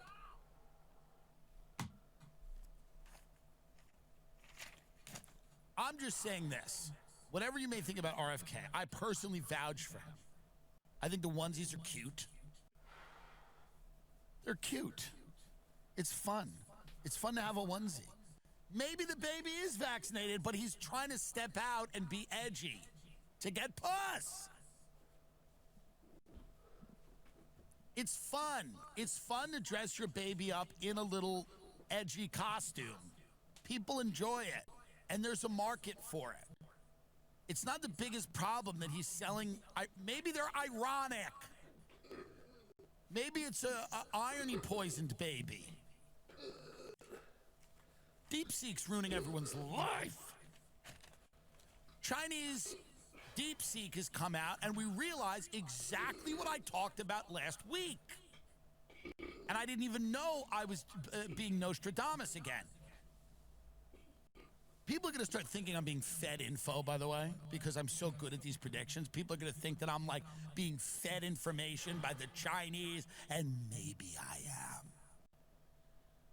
They come out and they say, we're doing AI and it's cheaper than you're doing it, even though Trump and the government have put restrictions on these chips. We've figured out a way to make an AI model that is inexpensive and fucking great. And we lost a lot of money. NVIDIA, all these companies tumbled because one of the pillars of our economy right now is our supposed supremacy in the sphere of artificial intelligence, that we are going to dominate the world with AI, and companies like NVIDIA and OpenAI, Sam Altman's company, whatever the fuck Elon's doing, and all these guys, we are the boss in AI. But DeepSeek came out and it showed us that China has been hard at work. And AI is going to become God. This is the thought. So if China makes God, then we're all fucked. Because God's going to conveniently forget about things like Tiananmen Square. Chinese AI is still going to be programmed by China, and they're going to have an interest in having that AI model perhaps forget some things that may not be flattering to them. Okay? That's one of the big concerns. Of course, we all want to make gobs of money. That's the other thing in this country. Everybody always wants to make gobs of money. But the other concern is that if China is the world's leader in artificial intelligence, their ChatGPT-like model is going to, basically answer questions with information that is very positive for the Chinese version of history. And that is something that I think is something that's interesting. The U.S. cannot allow Chinese Communist Party models such as DeepSeek to risk our national security and leverage our technology to advance the AI ambitions. Rep. John Molinar, a Michigan Republican who chairs a bipartisan House Select Committee to the Chinese Communist Party, said Tuesday in his statement, "We must work swiftly to place stronger export controls on technologies critical to DeepSeek's AI infrastructure." China released this in the thing tanked our economy. Play that the Fox Business thing you had, describing to people what the hell this thing is. Because, by the way, the next 10 years for many of you will just be, you'll have to watch a segment to understand what something is and why it's ruining your life. What is this thing, and why do I have no money now? Why did my portfolio get hammered? Why do I have no retirement? And what is this thing? What is this thing that's ruining the chances of me having a lake house? Chinese startup just launched a new AI model to rival OpenAI, and it is called DeepSeek. It's raising questions about U.S. dominance in artificial intelligence. Madison always been looking at this. First of all, what exactly does DeepSeek do? Yeah, absolutely, Stu. So it's an AI model and has a corresponding chatbot like ChatGPT of OpenAI, and it has significantly narrowed the gap between the U.S. and China when it comes to artificial intelligence. DeepSeek is the brainchild of a small group of researchers working for a Chinese hedge fund manager that have been able to produce technology that is on par with OpenAI and Google, even though those companies are sinking billions of dollars and years into development. Meanwhile, DeepSeek did it for cheaper in a couple of months. Pause this for a second. Is Vivek right? Is Ramalamalan right? I mean, literally, I got mad at Vivek Ramalamalan because he was like, Americans are lazy and can't do anything. And I said that's crazy and he should keep his mouth shut. Now I'm going to have to send him some butter chicken, some roti, some garlic naan, and apologize to him because maybe he's right, because all of these brilliant tech people we have are spending billions of dollars and lots of money, and they just got beat publicly, shamefully, and this is the best we got. This isn't a bunch of my friends in Long Island who tried to do this at Lily Flanagan's. These are people from Stanford. These are the top tier people we have, the best of the best. We hear about how brilliant these kids are, and they just got beat by a small group of people working for a Chinese hedge fund guy, and they did it cheaper. We're pouring billions into this. So is Vivek correct about what he said? And maybe I have to apologize to him over a dinner, perhaps Tamarind, which is a high-end Indian restaurant. There's also a great one in Glasgow that I enjoy. I forget the name of it. But the point is, that mango chutney is good. I don't eat Indian as much as I should, but that chutney. And what's that papalam? It's the papadams. We don't have to go into it. But the point is this. Vivek, I maybe have to write a note to Vivek and say, I'm sorry. I had no idea how bad it was. I had no idea how bad this was. Who are these idiots at Stanford that can't figure this out? These bums. These little bums. I had one of these little bums work on my little talk show on Netflix. Sweetheart, love the little guy, but he's a little bum. Why'd you let DeepSeek win, you little bum? Just a sweet kid. I like the kid. But the point is this. Why are they winning? This is the best we have. I know a lot of slobs. I know a lot of zeros. Okay? I know a lot of people who should not draw breath on this planet. Okay? Mainly my friends and my family. That's not who we're talking about here. We're talking about our elite, the top of the top, high IQ, hard workers, well-funded, organized, efficient. Stop it! Stop it! I'm talking about Vivek Ramallah. It never ends. What are they trying to get? What are they getting, these people that keep calling? Let's the rest of this here, because I'm often I sometimes have to reverse myself here, and I don't like to.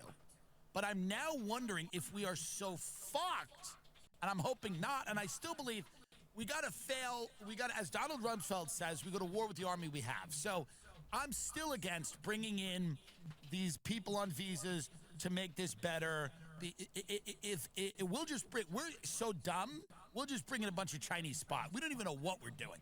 So you better get it together. Listen to me right now, students at Stanford. I walk around your campus occasionally when I perform at the Masonic Theater. I'm telling you this right now, okay? I'm telling you this right now. You need to get it together. You are our first line of defense, okay? You need to get it together. You need to work hard.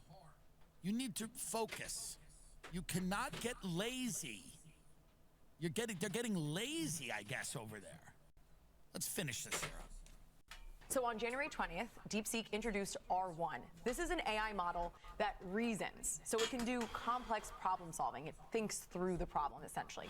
Silicon Valley advisor to President Trump, Mark Andreessen, said, quote, DeepSeek R1 is one of the most amazing and impressive breakthroughs I've ever seen. It's also open source. DeepSeek said training one of its latest models costs just $5.6 million.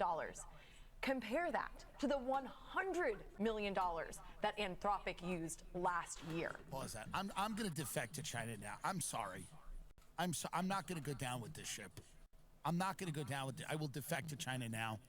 In fact, I wanted one of those dragon heads to wear on the show, and I couldn't get it in time. But I wanted to come on here on that Chinese lion. It's not a dragon, it's a lion, actually. I wanted to come on in a full Chinese lion costume, and I may next episode, because I'm going to defect to China. I'm not going to go down with this shit. I'm sorry. I'm sorry. I'm going to worry about myself now. I'm going to defect to China. It's the Happy Lunar New Year, by the way, or whatever. It's the year of the snake. It's the year of the snake. I will defect to China. I'm not. If we're gonna fail like this, if we're gonna fail this publicly like this, I'm going to jump ship, and I'm going to defect to China. You have a few months to impress me, tech community that we hear about how omniscient and godlike you are. All we hear about is how omniscient and godlike you are. You have a few months to impress me, or I am going to China, and I'm going to defect with all of the things I've learned about podcasting. And I'm going to start a podcast in China and start doing content. So if you want to lose me, then fine. But if you don't, you better figure it the fuck out. Because I'll be in Shanghai, in a studio in Shanghai, saying very much what I say now, which is a lot of positive stuff about the Chinese Communist Party. They're just impressive. Do I agree with them? No, but it doesn't matter. We're not in a world of agreeing anymore, dummies. Listen to what we're in a world of. Are you in awe or are you not? You're either in awe or you're not. Agreeing or disagreeing is for children. It's for idiots. It's for your aunt at Thanksgiving. It's not for serious people. Serious people are either impressed or they are not. This is the era we are entering. We are in a full tech dystopian hell mode where you are either the drone or you are the person on the ground in awe of the drone. Are you the orb or are you the mailman looking at the orb? I will defect to China if you do not wake up. I am threatening you. I am threatening the tech community, all of you. If you do not get it together, I'm out. And I will take several of the podcasters with me. I will take the Are You Garbage Boys to China, and they will find garbage people in China, and they'll interview them. I'm telling you, don't test me. We're going to finish this up here, but the point that I made is it is important here. We are living in a world of you're either impressed or not, you're in awe or you're not, you are dominating or you are not. It doesn't really matter. You can't keep calling them the Chinese Communist Party. You can say whatever you want, but the reality is they just kicked our ass publicly. So maybe DeepSeek's fraudulent, maybe it's not that good, but it wiped a lot of wealth off the market. It's starting to rebuild a little bit now. But here's my point. My point is this: if we do not start to get shock, awe, spectacle back, if we're not able to change this narrative and turn it around, we're in deep trouble. Okay? If we cannot build an AI model to enslave our population and eventually become sentient and kill us faster than the Chinese, if we cannot destroy humanity faster than the Chinese, then we have nothing. So all you little kids at Stanford, sitting there, texting the girl, trying to get your dick wet, that's all fine, do that. But remember, you're there for a higher purpose, and it's to destroy all life on Earth. And if you can't do it faster than the Chinese, I don't want you home for Christmas. Don't come home for Christmas until you've figured out a way to wipe the scourge of humanity off the planet. We know that's what you all want. Dipping today, you see them all in the red there. DeepSeek's AI model has raised serious questions about American dominance in the space. Yes, and where Tim Dillon will live. It has rattled chip stocks because DeepSeek claims to have used just around 2,000 NVIDIA chips to train its V3 model. Compare that to the tens of thousands of chips used for U.S. models. But there are also questions around whether China is underreporting how much money and how much computing power they're using. Skepticism from Elon Musk as well. He says that there's no way they're able to do it with this amount of chips. DeepSeek's latest flagship model, V3, also won't answer political questions about China or Xi Jinping. And this is likely a similar setup to TikTok, right, when we talk about that issue. The concern there is that information used is sent to their servers in China. But this is an important distinction I want to get to. Because DeepSeek is open source, essentially it means that developers in the US can use the code and programming locally on their computers if they have enough computing power. So that means that you can run it here without this concern of American data being sent to China. So the biggest concern is the eroding American share of the AI market. We are unseating US dominance in the space. And I think we saw quickly a full screen. It's risen in the charts. Stuart Varney's like, does it know that I killed a hooker in 1985? Does AR know that I've killed a hooker in 1985 in a hotel in London and it was covered up? All right, get this out of here. It's depressing me. It depresses me. It's depressing me. It's depressing me. I'm just trying to live like a human being here. Let's go to a happy story here. Detroit rapper sues Lyft after being denied ride because of her weight. Rapper Dank DeMoss refused ride by Lyft driver. Get up, Dank. Now, if we play Dank's music, we'll get a copyright violation or something. And this is the most publicity Dank has ever gotten. Isn't that ironic? You can't even help Dank. Dank DeMoss, her name is Daqua Blanding. Now, is it Dejua? What is that? D-A-J-U-A? Dejua? Dajwa? Dejwa? Dujwa.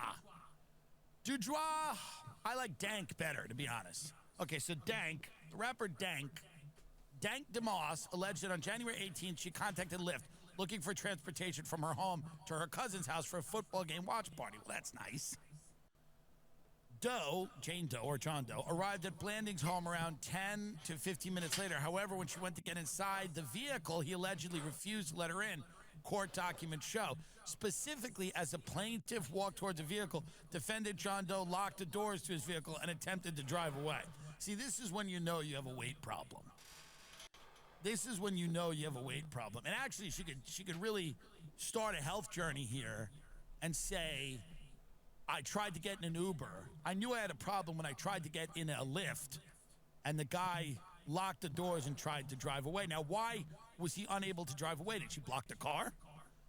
A shocked Blanding then asked the guy why he tried to leave. He allegedly told her he wouldn't allow her in his vehicle because she was too big to fit in the back seat and his tires were not capable of supporting the plaintiff's weight. If you drive an Uber or a Lyft right now, you have to have a car that will support 500-pound people. You just have to. I'm sorry. If Dave Blunt's cannot fit comfortably in your car, you cannot have it. The filing alleges that John Doe told the rapper Dank DeMoss that she was too big to fit in the back. She responded and told him that there was enough room to her to fit in the back seat and that she did not require a bigger car. Can you imagine this fight? Can you imagine this fight? The driver told her that he had problems in the past, adding that overweight individuals must order Lyft XLs. They're larger vehicles that can fit up to 6 passengers and cost more than standard rides. That's probably true. If you're coming in at 500, you might have to order the XL. So she canceled the ride and left. Oh, no, he canceled the ride and left. And now she is accusing Lyft and this man of allegedly subjecting her to a hostile environment and disparate treatment. And there was no candy in the car.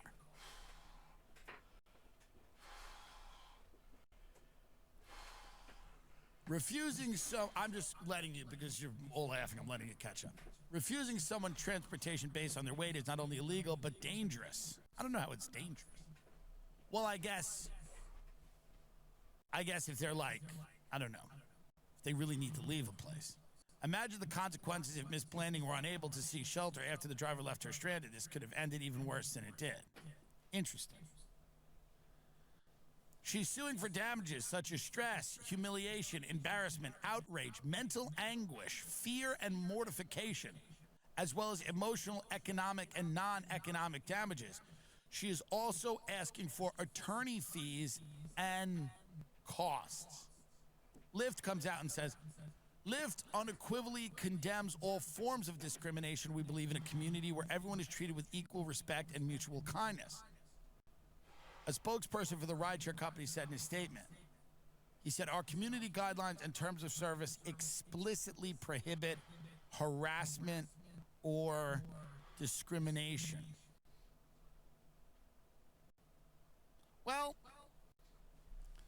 we'll have to follow that case. I don't know if it's going to, I believe they'll probably pay her out something. Can we, let's hear this woman, because it is unfortunate. What is that guy got, a C-Class Mercedes? I bet that's what it looks like. It looks like a C-Class. She can't go in a C-Class. Is that a C class? That looks like it might be a C class. She cannot go in a C. All right, let's watch this. XL car. I was embarrassed, and I felt some type of way about it, you know. Word. She's hired a lawyer and is suing Lyft. Well, from a legal standpoint, it seems like obvious discrimination. The Elliott-Larsen Act, which is Michigan's Civil Rights Act, specifically protects people from weight Fat people discrimination. for getting in cars, no and matter the what. driver here turned down her ride because of her weight. Deja says this experience has scarred her. I haven't really left my house since that. She hopes this law Well, hold will on. change how people Hold see on. others. How much were you leaving before? What do you mean you haven't left your house since then?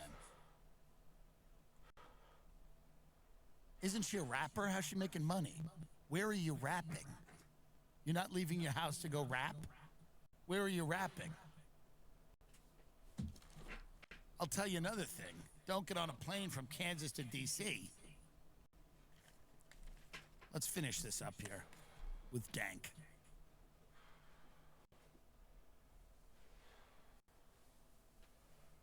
That's okay. Extra for Uber XL. While Lyft does not comment on pending litigation, they did send us this statement saying, quote, Lyft unequivocally condemns all forms of discrimination. We believe in a Get community that where sparkle everyone hat is off your treated with head. equal You're a respect news and anchor. mutual kindness. Get the Our sparkle community hat off guidelines your and head. terms of service explicitly goof. prohibit harassment or discrimination. Reporting in Detroit, Jacqueline Francis, Local 4. We wish Dank the best. We wish her well. We wish Dank well. We wish Dank well. And we would love if Dank wants to play her music on this program, we will. I will play Dank's music on this show, and we will not insult Dank's merch like Senator Sanders. We didn't even go into Cash Patel and Tulsi Gabbard. That's all intel stuff. We've done a lot of it. We get it, right? We get it. They don't want them in. Whatever you think of them, the intelligence community is not. They don't want. Nobody's trying. And these JFK docs that everyone's coming out with. Let's see how much they even say. Do they even say anything? What do you think is going to be a picture of a guy with a thing because he did it? They might say more than I think they say. But the CIA has the document. I don't know how much wrongdoing they're admitting to in the actual documents, okay? Here's the thing about the intelligence community. They're actually very good at what they do. They're very good at what they do in most cases, okay?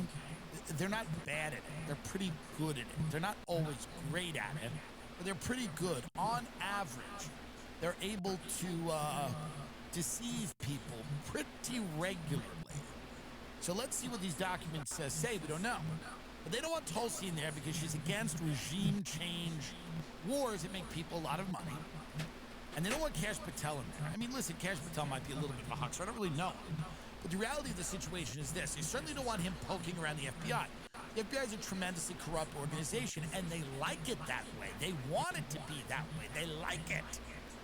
They enjoy it like they like it. They like to recruit informants, and then if those informants end up doing things and breaking the law, they go, we don't know who that guy is. They like to, that's what the FBI does. They go out and they find people that are going to commit crimes, and they push them to commit crimes, and then when they commit crimes, they go, you committed a crime. That's the whole thing. They entrap people. It's one of the way the FBI functions. Look at the Boston Marathon bombing. They knew who those two guys were. They recruited them as informants. They were allowed to travel back and forth to Dagestan, which is a terrorist hotbed, that Chechnya region, everything like that. Okay?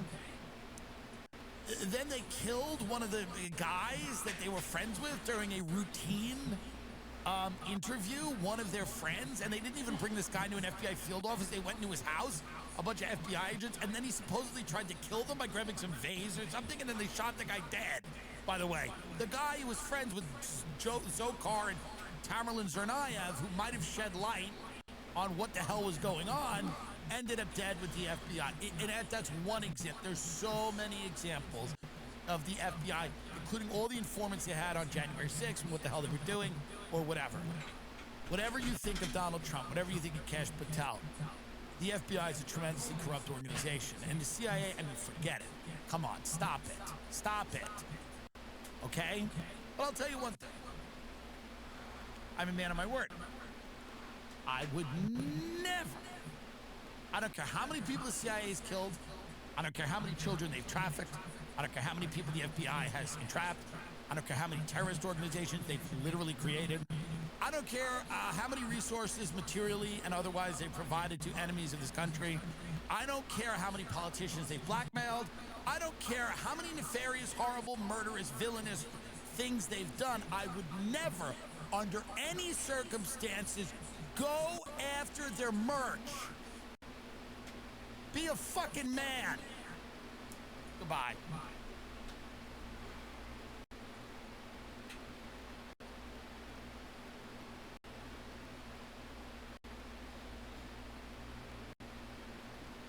We start with Charles Barkley, who joins us. I want to now. see if he's going to guarantee. Man, whose glasses are those? Damn, what you do? You having surgery?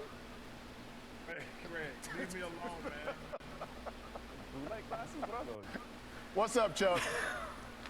I'm good, man. Hey, Greg, I'm going to disagree with you a little bit on the Kareem thing because you can't name me the guys Kareem got traded for. Brian Winters.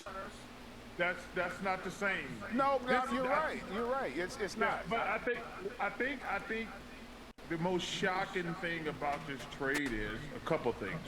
Number one, you never trade stars for stars. I'm trying to remember. You know, I've been in the NBA for 40 years. Normally, when you trade a star, you get a bunch of junk back. This is the first time I can remember where you got two all-NBA players traded for each other. I mean, obviously, I don't remember every trade, but I'm trying to think. You guys got a great staff there behind the scenes. I don't remember the last time we traded an probably never when you traded an all-NBA player for an all-NBA player. So that's probably, and the second thing is, normally when stars get traded, you hear a lot of rumblings, and you just put them up for the highest bidder. So I think those are the two first aspects of this trade that are shocking. Star for star, and normally, like, they didn't go for the highest bidder. They went for a quick deal, and it was over. Would you have taken a different approach there? Would you have gone to other teams to at least see what's out there? And then if Anthony Davis is the best deal, the best player you can get, that package was the best, you go with it. But at least go see what's out there. Well, in fairness, they got a hell of a player. Anthony Davis is an all-NBA player. Like, that kind of goes back to what I said earlier. Like, if they take another deal, they might get a bunch of draft picks and a couple role players. They got an all-NBA player back. So, unless you get Joker, Giannis, I'm trying to think, all-NBA. Embiid be the only other guy, but you're not taking Embiid. No, you're not taking Embiid with his injury history. So they got a really good deal. Now, listen, the Mavs obviously had to make a decision this summer whether to give him 5 years, $350 million. That's a lot of money to give a guy you don't think can stay in shape who's always going to be hurt. And let me tell you something. The only people know Luka Doncic is the Dallas Mavericks. Guys who've been with him for years or who are around him every day.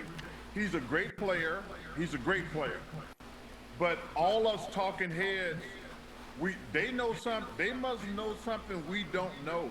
Because, listen, he's been hurt. Everybody complains about his conditioning.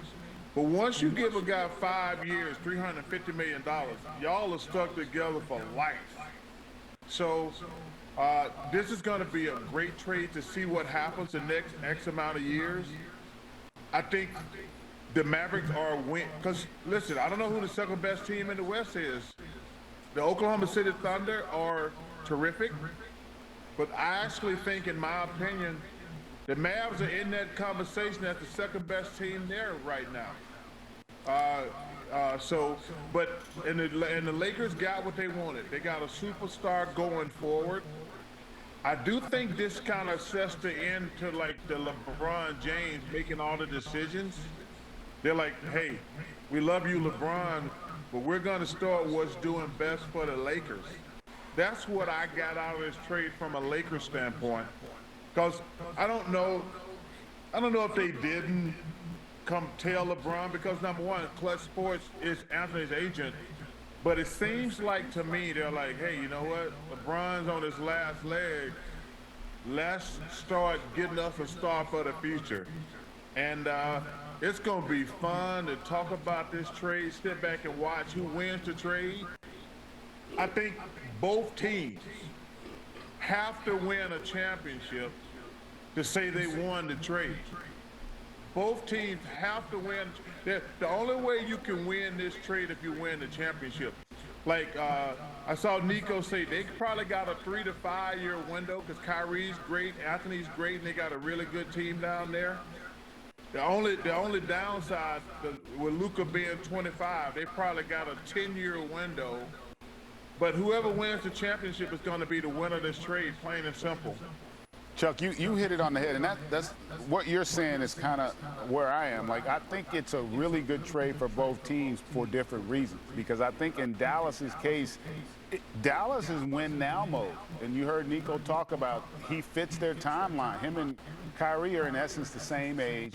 They got a really good roster, and the one issue Anthony Davis has always had is, I want to play my natural position, the 4. Well, they got a two-headed monster at the center position with Lively and Gafford. I feel like, to your point, I feel like they are, if they stay healthy, that they are built to be that team in the Western Conference. OKC has been amazing, but they match up. They're going to be hard for people to score on because they don't just have great bigs. They got great bigs that can play at all 3 levels. When you talk about a young, lively Anthony Davis, as great as he is defensively, he's also really good offensively. He's a guy that can get you 30 a night in a matchup nightmare.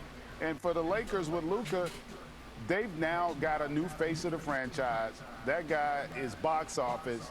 And I think I guarantee you, and Chuck, you can speak to this, it probably humbled him a little bit to be traded like that because he thought he had the keys to that franchise, which he did. But there were definitely rumblings that they weren't thrilled with his approach to the professionalism of taking care of his body and investing in himself in a way where they felt comfortable. Because you know this, Chuck, they didn't have a problem paying him the money. If Luka hadn't shown them that maybe he wasn't as committed to his body, I don't think we'd ever be in this situation. But for that is why this deal ultimately happens. Well, Luka has to do a better job with his body, Greg. Let's get that out the way. Listen, everybody's talking about it, so clearly he's got to do a better job of taking care of his body. But hey, listen, they had to make a decision. Do we give this guy $350 million and we stuck with him for the rest of his career? Number one, it probably was a shock. Wait a minute. It's still a shock to his system. It ain't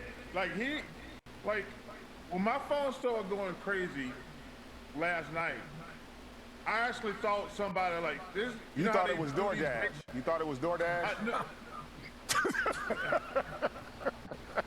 Well played. No, you know what? I thought it. You know how these fake things come out when somebody died? These internet idiots. Well, they said somebody died and they did that. Like, this can't be true. Because I was actually watching the Lakers-Knicks, and I get this thing on my phone. I'm like, well, this is somebody playing a joke. Then I go to ESPN. They got college basketball on, and nothing's happened. Then I go to ESPN2, see my girl Shea Cornett, and I'm like, they're not even talking about it. And I'm flicking back and forth. I had 10 people texting me like, dude, I don't know anything. I'm just sitting here watching just like everybody else. Then I go back to Shea Cornett, and she said, we have breaking news. And I'm like, damn, it was a shock. I mean, I'm telling you, I've been in here for 40 years, Greg. I've never been more shocked because there was no grumblings. I mean, everybody's been talking about Jimmy Butler and De'Aaron Fox for the last few days. And then you get 2 all-NBA players. That's the thing. Like, I was a great player, and it was all over the internet. So I'm so old, I didn't have internet. It was all over the newspapers for 2 years. Nobody ever thought that Anthony Davis and especially Luka Doncic, especially the way AD's been playing, he's been all NBA, and Luka, you know, he's been the face of that franchise from day one. Man, I don't think I've ever been more shocked. But hey, listen, I'm gonna say this for the last time. Nobody knows Luka Doncic better than the Dallas Mavericks. And let me tell you something else, Greg. This thing is not going to be smooth in LA with him and LeBron. Because both of them want the ball 100% of the time. I think that's going to be, I don't know if, because, you know, Luka does not move without the ball. LeBron does not move without the ball. There's going to be some serious growing pains when those two try to play together. Now, they're both great players, don't get me wrong. But LeBron wants the ball, and Luka definitely wants the ball. So it's going to be very interesting how that work out. And when Anthony Davis is healthy, it's going to be a seamless transition to Dallas, plain and simple. Because, you know, he complains all the time about the 5. I don't even understand why he complains about the 5. Unless you're playing against Joker or Embiid, do we have any more big guys in the league? It's a good question.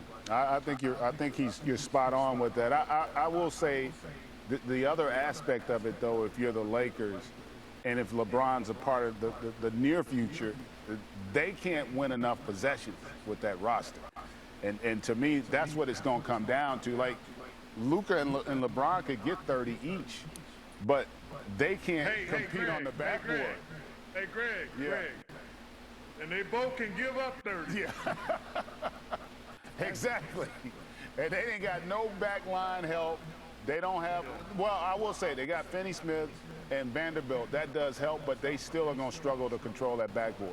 That's where, as that roster is now. So I also, don't you get a sense, Chuck, that they're going to probably, the Lakers, have to do something else if they're trying to win now? Well, they gave away their best player. They don't have anybody else to give away. Wait a minute. Are those shades? Are your glasses turning color? Man, leave my glasses alone. Hey, listen. Hey, kids at home, don't let people make fun of you. If they call you 4 eyes, don't worry about it. The most important thing is to be able to see. So I can see, Greg. I can see. You know, hey, Greg, me and you, you know, I think I'm a little older than you, but you've been around. Have you ever been more shocked? No. At me either. No. And I think that's and this is where you got to give Nico and the Mavericks a lot of credit, because nobody saw this coming. Nobody. There is no scenario where anybody can honestly tell you they thought that this was a possibility. And I think that's why they were able to pull it off. And it's probably why, and you made a great point earlier, they weren't trying to rebuild. Normally when you trade that superstar, the team that's trading them, they're rebuilding. They said, no, we wanted Davis because he fits our timeline. We feel like we can win now. And I think a lot of it is because as great as OKC is, they haven't proven it in the postseason yet. And it gives those other teams more confidence when you get to the postseason, because they're going to be so reliant on young players. I think SGA is the MVP this year. I mean, we still got a little ways to go, but he's going to get my vote if this continues. And they've got a lot of great young talent, but you know this, Chuck, when you get in the postseason, coaching matters a lot and your ability to make adjustments. And one thing that Dallas has now with AD on that front line, they can play any style, offensively and defensively. Like, that's the thing that sometimes gets lost. People are discounting how great a player Anthony Davis is. That's all I've been hearing is, oh, the Lakers, they got fleeced. I'm like, are y'all smoking crack? I mean, Anthony Davis is one of the 3 best bigs in the league, and I would say, based on what we've seen from Embiid, he's one of the 2 best. And he's a guy that you can run your offense through as well. Well, and I listen, let me tell you something. And a pissed off Anthony Davis is probably even more dangerous than he is right now, because, you know, you talked earlier about Luka being shocked. AD's in shock too. He's probably playing the best he's ever played, and to get that call in the middle of the night, or late night that you've been traded. Like he had, like I say, man, I think both guys got to be in shock, to be honest with you. I mean, but Luka is obviously in serious shock, but AD's got to be shocked also. But Greg, I agree with you, man. OKC, they're my favorite to win this thing, but man, the Dallas Mavericks, they might have just became the second best team in the Western Conference because the jury is still out. I think Denver needs to make a trade because they need to get some bench help. The Rockets are so young. I'm not going to take the Rockets beating the Mavs in a 7-game series. The Memphis Grizzlies, I like their team, but man, Dallas, this is going to be a very fun thing to watch. Now what gets interesting is the De'Aaron Fox and the Jimmy Butler thing, because everything got ramped up. This is going to be a fun next 3 days, buddy. I cannot, because now you're like, if you're my Phoenix Suns, I'm trying to think who else is something. Minnesota. You got the Minnesota. You got the Brandon Ingram situation down in New Orleans. You're like, somebody got to do something because the Mavs jumped to the front of the line. So now I think it's going to be crazy the next 3 days because Thursday's the deadline, obviously. But if you're like, wow, the Mavs went from mediocre to really good in one night. What can the Suns do? What can Minnesota do? What can the Lakers do? The Lakers got to do something else, in my opinion. Chuck, before we let you go, I got to ask you this. You know, after you got traded to the Suns, like you're talking about, you won the MVP the next year, right? You talk about Anthony Davis being pissed off. Forecasting Luka Doncic over the next maybe season and a half, are we going to see the best potential version that we've ever seen of Luka Doncic? Because he's got to be pissed, like you said, too. Well, first of all, he should be pissed because they called him fat. They called him fat and lazy. Why you get mad when people tell you the truth, though? They do say the truth hurts. I take that back. You know, I told this story. I wasn't getting to play my first year in the NBA, and Moses Malone pulled me aside. He told me I was fat and lazy. And I cried, Greg. I ain't going to even lie. I cried, but I was fat and lazy. And Moses took me under his wing, and I lost 50 pounds and became a Hall of Fame basketball player. Nobody has been capable of telling Luka that he needs to get in better shape. We've talked about, this ain't like something new. We've been talking about it for 2 or 3 years. He needs to get in better shape. And the Mavs made a decision. We're not going to give you $350 million, because if you're not in shape now, you ain't going to be in shape when you get older. So they made that decision. They know him better than we do. It's easy. He's a great player. I think we all agree. But Nabil, he has to get in better shape. But it's going to be very interesting because I don't know if him and LeBron can play together. They're so ball dominant. They're both so ball dominant. LeBron is probably the best power forward guard combination ever at having the ball. And Luka has to have the ball. I don't think Luka's ever ran a play where he didn't have the ball. So it's going to be smooth sailing for Anthony Davis when he gets healthy because he's that great. But, man, it's going to be a big adjustment for Luka and LeBron playing together. So I think it's going to be a long-term play for the Lakers, a long-term play.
What in the hell?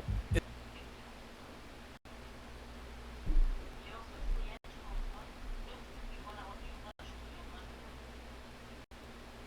not ready to talk, sweetheart. I'm sorry. I don't mean to interrupt you. I don't mean to be rude. I really don't. I really don't. But it's like, if you know.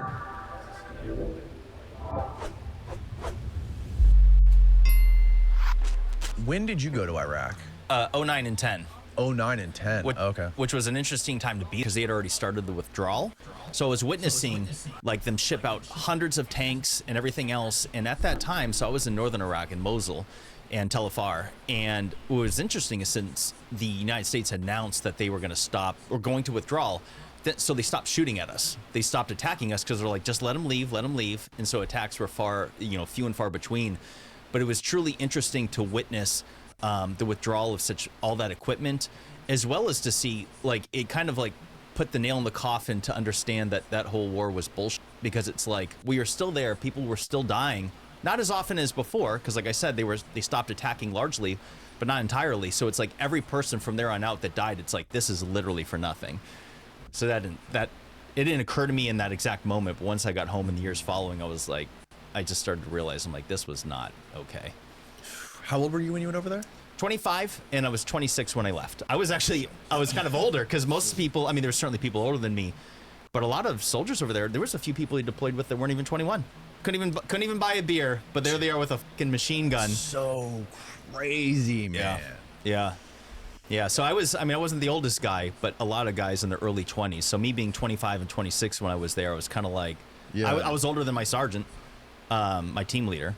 So that was interesting. Yeah, man. I had so many people on here who went over there, like a lot of war fighters that went over to Iraq and Afghanistan and saw a lot of death and carnage and destruction, like you were just saying, before they were even 21 years old. And it's like, it is just ravaged them, man. Dude, the fallout is still happening. I know a handful of people that have killed themselves, and then my best friend was killed in Afghanistan. And the fallout from that, he was the oldest of 6 siblings, and what that did to his family is, it's still carrying on. It's the most heartbreaking thing.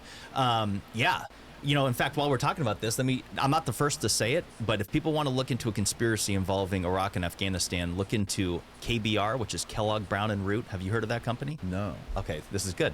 So Kellogg Brown and Root does all the logistics and supply chain for the United States military and government. So, for example, when we're in Afghanistan and Iraq, they supply all the combat housing units, all the food, all the fuel.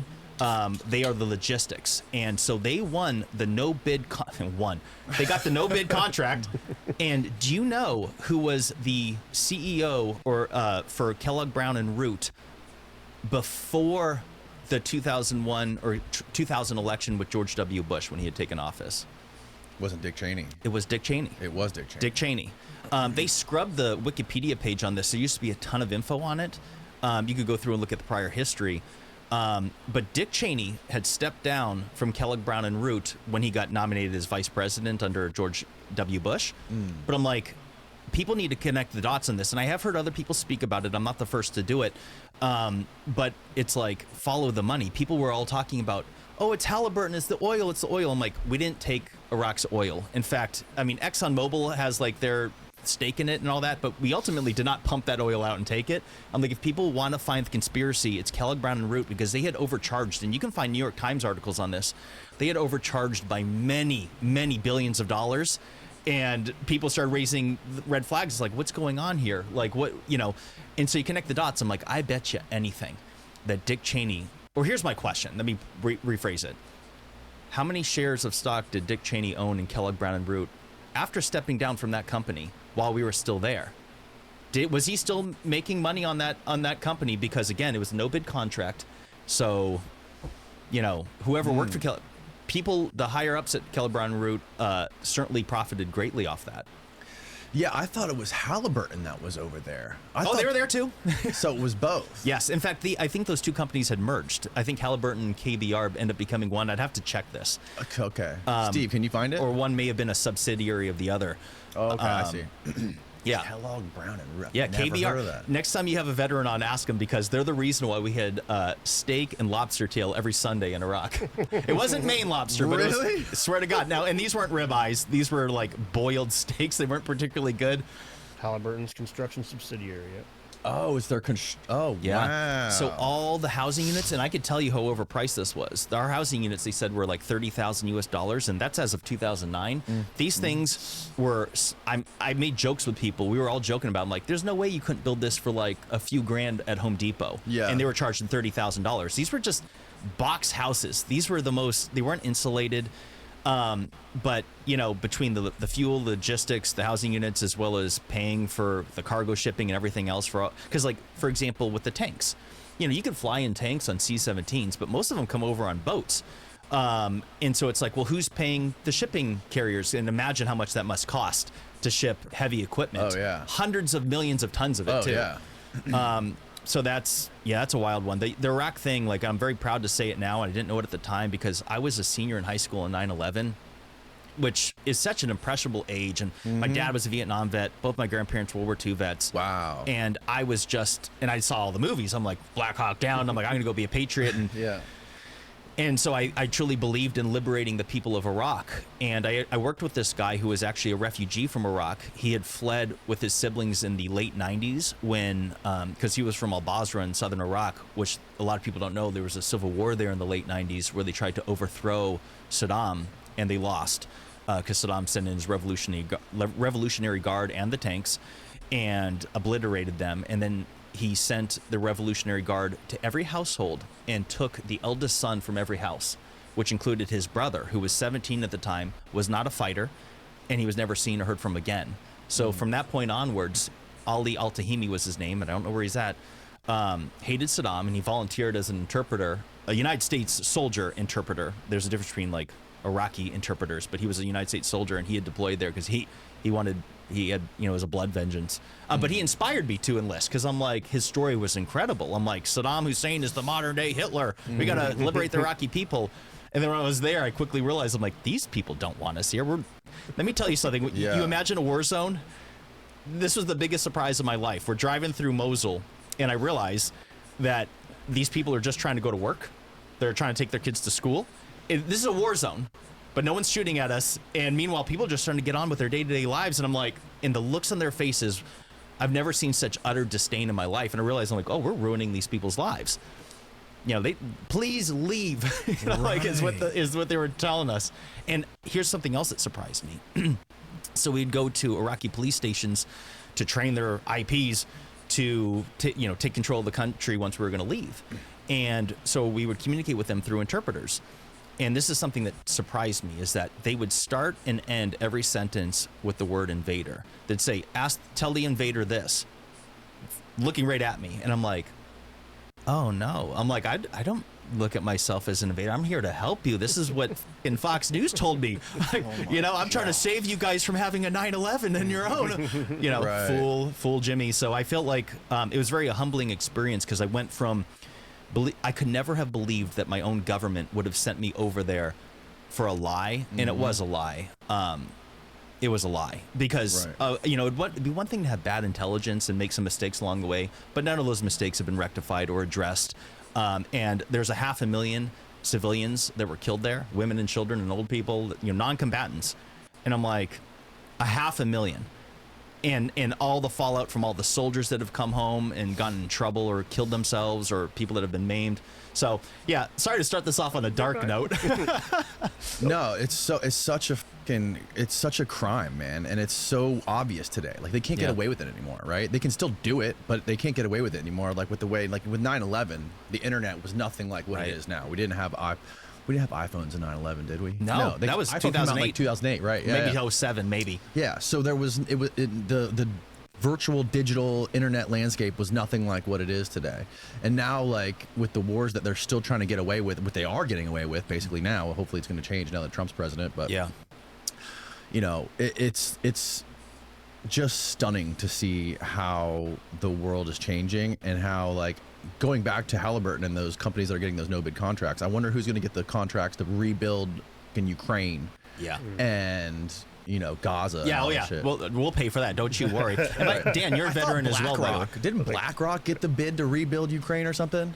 I thought I saw that somewhere, but I didn't do a deep dive. I don't know. Yeah. But of course. right.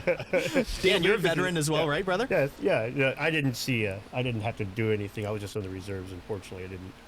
Like, I was out by the time 9/11 happened, and so I knew people that went over, but I didn't have to do anything. But one thing that's always interesting about this stuff to me is, ever since Vietnam, we have this kind of consistent thing where the American people are always looking tongue-in-cheek at the wars that they served in. But if you look before that, you find very little of that. You find very little of that from Korea, clearly very little of that from World War II for obvious reasons. But even you go back to like the Spanish-American War and stuff, where you can look at it historically and be like, man, it's a little dicey. How the fuck did we get there exactly? You didn't see what it was the advent, in my opinion, the advent of putting the person in the trench with the video camera. That's what really changed it. It got American people to just look at this stuff in a different light. Right. And now with the internet, like you're saying, I mean, it's completely different. Now I'm sure. Could you imagine what would your drill sergeants have done if somebody was live streaming their bullshit on basic training? I see it all the time. This guy's like, "Oh yeah, this is our basic training today. Here's what I'm doing." I'm like, "What the man? I would have been dead. They would have shot me. They would have court-martialed my ass." Not literally shot me, but seriously, that would have been considered treason. And now they're just like, "Oh yeah." Yeah. So BlackRock, I guess it just says that BlackRock is involved in the rebuilding efforts, and it says, according to Phillips Hildebrand, vice chairman of BlackRock, the development fund for Ukraine will include at least $500 million from countries, development banks, and other grant providers, and $2 billion from private investors. Wow. A lot of money running around. BlackRock. A lot of money floating around over there. You guys want to get involved in the war business? So you guys, Dude, it's like every conspiracy ties back to war. Everything ties back to the military-industrial complex. And like things that you wouldn't even imagine tie back to like military do. Yeah. Props to President Trump, who just got inaugurated yesterday, because he was the first, to my knowledge, since JFK to say the words military-industrial complex, and he had said that years ago. Did he say it? Yes, not recently, but he had said, you could find a quote. I saw it, and heard it with my own eyes and ears. But he said, there is a, military-industrial complex. That's what people call it. He said something along those lines, and so that's like, I'm like, all right, he's one of the good guys. But I've long thought that I'm very pro-Trump, and leave negative comments right now. Right. It's just so fascinating. It's the first time in a long time we've had somebody who's just been advocating for peace, and he's a Republican, right? When's the last time that happened? Yeah, it's backwards. Seems like it's backwards. Refreshingly. Everything seems backwards as far as politics feels optimistic, man.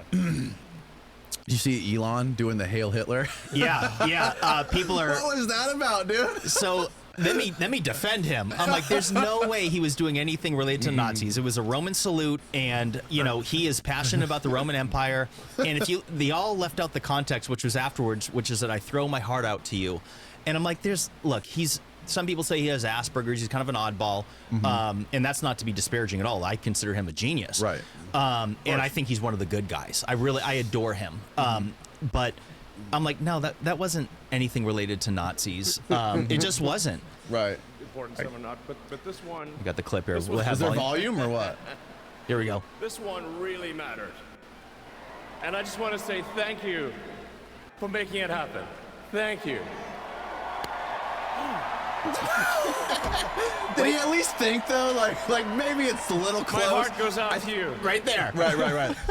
I think maybe he's like, he's such like a social media savant. He knew that I'm gonna do this Roman salute, and most people are gonna think it's a Hitler salute. Right. So it's just gonna get a lot of attention and stir up some controversy.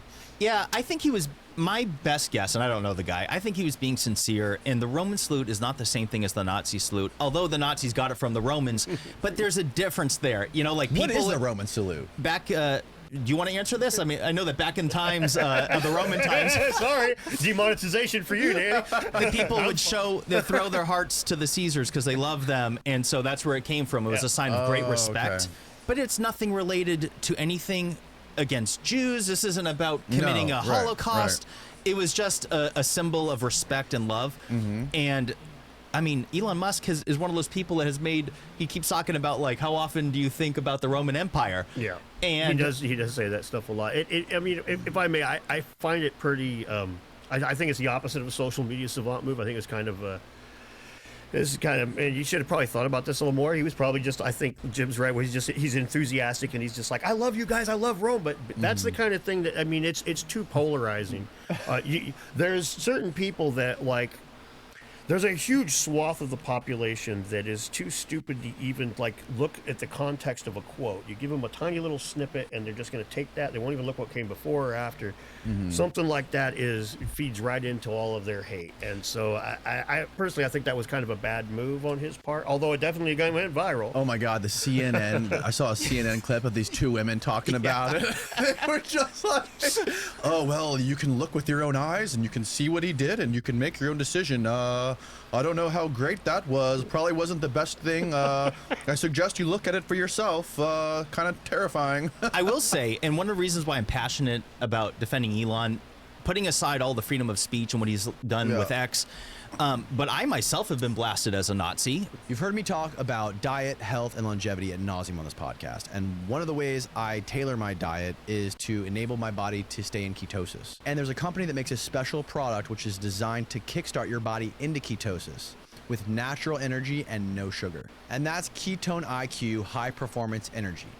They recently launched Ketone IQ Plus Caffeine, which includes caffeine from green tea and 5 milligrams of ketones. And dare I say, it tastes great. On the day of a podcast, I'll eat a big breakfast, but I have to skip lunch because I'm sitting here talking.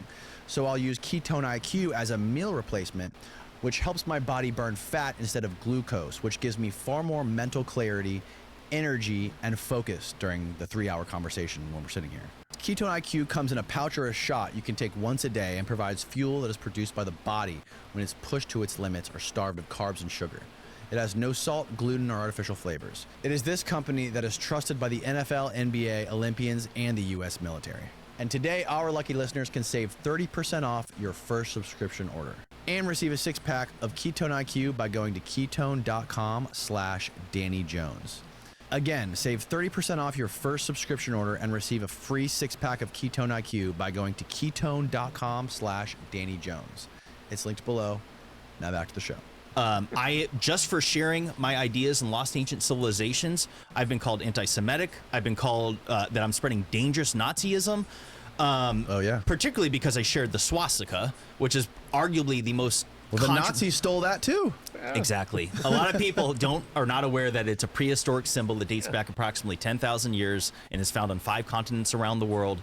And so take all the terrible Nazi stuff aside, throw those people away as far as the conversation. But I had shared because I'm like, I consider it strong suggestive evidence that ancient humans were transoceanic, that they were traversing the continents and the oceans many thousands of years before we were taught in school. And I had sat on sharing that swastika for like 6 months because I knew that I would get heat for it. And in the back of my mind, I'm like, I just never want to be called a Nazi. Like, I take great umbrage to that. I mean, I went over and volunteered for Iraq because I looked at Saddam Hussein as being the modern day Hitler. And I'm like, I wanted to fight against that. And I'm like, it's just, I said this before, I'm like, it is a grown-up conversation. You have to look at the swastika as something that has nothing to do with Hitler. He bastardized it. He ruined it for everybody. Right. But it was a symbol of peace. And he turned it diagonal, right? Yeah, he flipped it or angled it or whatever he did to it. That's the Hindu version right there. Yeah. And, so to anyone listening that's not familiar, the Native Americans utilized the swastika dating back approximately 2,200 years at the Hopewell Mound in modern-day Ohio. You'll find it in the American Southwest, the Yavapai Indians, the Pima, as well as is it the Hopi Indians? I'm getting that right. Yeah, Yep, the Hopi? It's you see it in almost, not quite every Native American's culture's iconography, but they've got those sacred circle things that quite frequently will incorporate the line coming off of it. Like I said before, to me it seems like it's a symbol for the cardinal directions, north, south, east, and west, and then it's just a symbol for the passage of time. The line comes off of it, symbolizing that line moving. The north is turning. And I could be wrong, but that makes a lot more sense than the ancient Hopi hating Jews, right? So it's, but that's where the conversation, where it is frustrating, where it's like I draw the parallel sometimes. If you're wanting to discuss how well they made the Autobahn, we don't have to talk about Hitler's benefits as a leader or his shortcomings as a leader or the Holocaust or all that, even though he was intimately involved in the construction of the Autobahn. It has all to do with that. We just talk about road construction, and it's the same thing here. We're just talking about whether or not this symbol jumped the Atlantic and the Pacific. That's really the crux of this, where we're talking about like lost civilizations and shit. But they tried to water that down and turn it into, we are just talking about racism, and that's the same as with Elon's speech. He gives them a loose thread to pull on that some people will, that's all they're going to see is that, well, he did that. All some people are going to see is, well, Jimmy talked about a swastika. Yeah. Well, it has all to do with what Jimmy was saying. It could have been any symbol. It just happens to be. Yeah, look. Yeah, to give my haters, a fair play here, I did make a tweet. So I had visited Baalbek, Lebanon a year ago, September, and there's swastikas throughout the site. Really? Yeah, it's wild. And I had shared a post on Twitter that said, did Hitler and the Nazis know something about ancient civilizations that we don't? And that's when they started calling me a Nazi. I'm spreading dangerous Nazism. But this was a very sincere question because there was something called Nazi archaeology. Yeah. Himmler and they had allocated enormous resources to go look for the Holy Grail, the Ark of the Covenant. They were looking for Thor's hammer, which is a mind, because like what? Like why were they, what made them inclined to do this? And like as you shared before, it's like, all right, Himmler had an interest in this stuff, but I'm like, why? Where does this come from? Why were they so obsessed? And I'm not talking about anything Aryan. I could care less about the color of ancient skin. I don't care. This means nothing to me. What I am curious about is why they were looking for the Ark of the Covenant. Did they know something about lost ancient civilization that we don't? Because through my studies, it is my firm belief that ancient humans were far more advanced than we were taught in school. How advanced? That's the fun part. That's the debatable part. But clearly what we were taught in school, there's, as Graham Hancock has put it, there's a missing chapter of human history. That there's things that just don't add up. We don't know how they built the pyramids. We don't know why there are similarities found across the continents and the oceans that shouldn't exist prior to transoceanic sea travel, which allegedly didn't start until Christopher Columbus in 1492. And so I think there's something there. And the Nazis, despite how all the evil doings that they did, they were also incredibly advanced. They, whether it's from the rockets and jet engines and other inventions that they had done, they were arguably the most technologically advanced country on earth during World War II. They weren't stupid. They may have been evil, but they weren't stupid. And so the fact that they had such an interest in ancient civilizations, that makes me go, I want to know why. Well, to run with that, they were evil but stupid. Not evil not evil but not stupid either. Or are evil but not stupid. Something. I'm trying to make words here. It's not quite noon, so you're okay. Sorry. Anyway, the Nazis were clearly evil, but they had a government, a powerful government that had gone around Europe looting museums and other governments. Right. So if I was to say, what does the Vatican know about ancient history that we don't know? That's not me saying the Vatican is some great organization. That's just saying there's some snaky motherfuckers that have a bunch of shit under wraps. And it's the same thing here, but they twist that into saying... Who gave the Nazis a bunch of money? Well, it wasn't the Vatican. Do you want to talk about the Union Banking Corporation? Is that what it's called with Prescott Bush? Is that what you're referring to? No, I was referring to how the Catholic Church actually funded the Nazis during World War II. Is that what you're talking? Is that the same thing? They did both of them. Oh, really? So the Catholic Church is one thing, and then you had Prescott Bush, who is the grandfather of George W. Bush, or the father of George H.W. Bush. Right. And he was the president of the Union Banking Corporation, which in the 1930s, they funded both sides of the war. The Nazis and the Americans. Which also Dulles and what was the name of that company that his brother was the attorney for? Something Brown. I can't recall.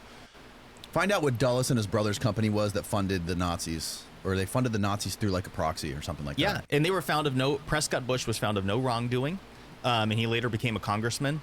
But it's a little known fact they did fund both sides, which I think is as sinister as it gets, because you're going to profit no matter who wins. Like, think about that. Right? Who does that? Well, arms dealers. Yeah, gangsters. If in the Bronze Age, if you are a tin dealer, you don't give a fuck if it's the Egyptians or the Hittites you're selling it to. Just buy my tin. I see Sullivan and Cromwell. No, they had a company. I always forget the name of their company. It was called something Brown.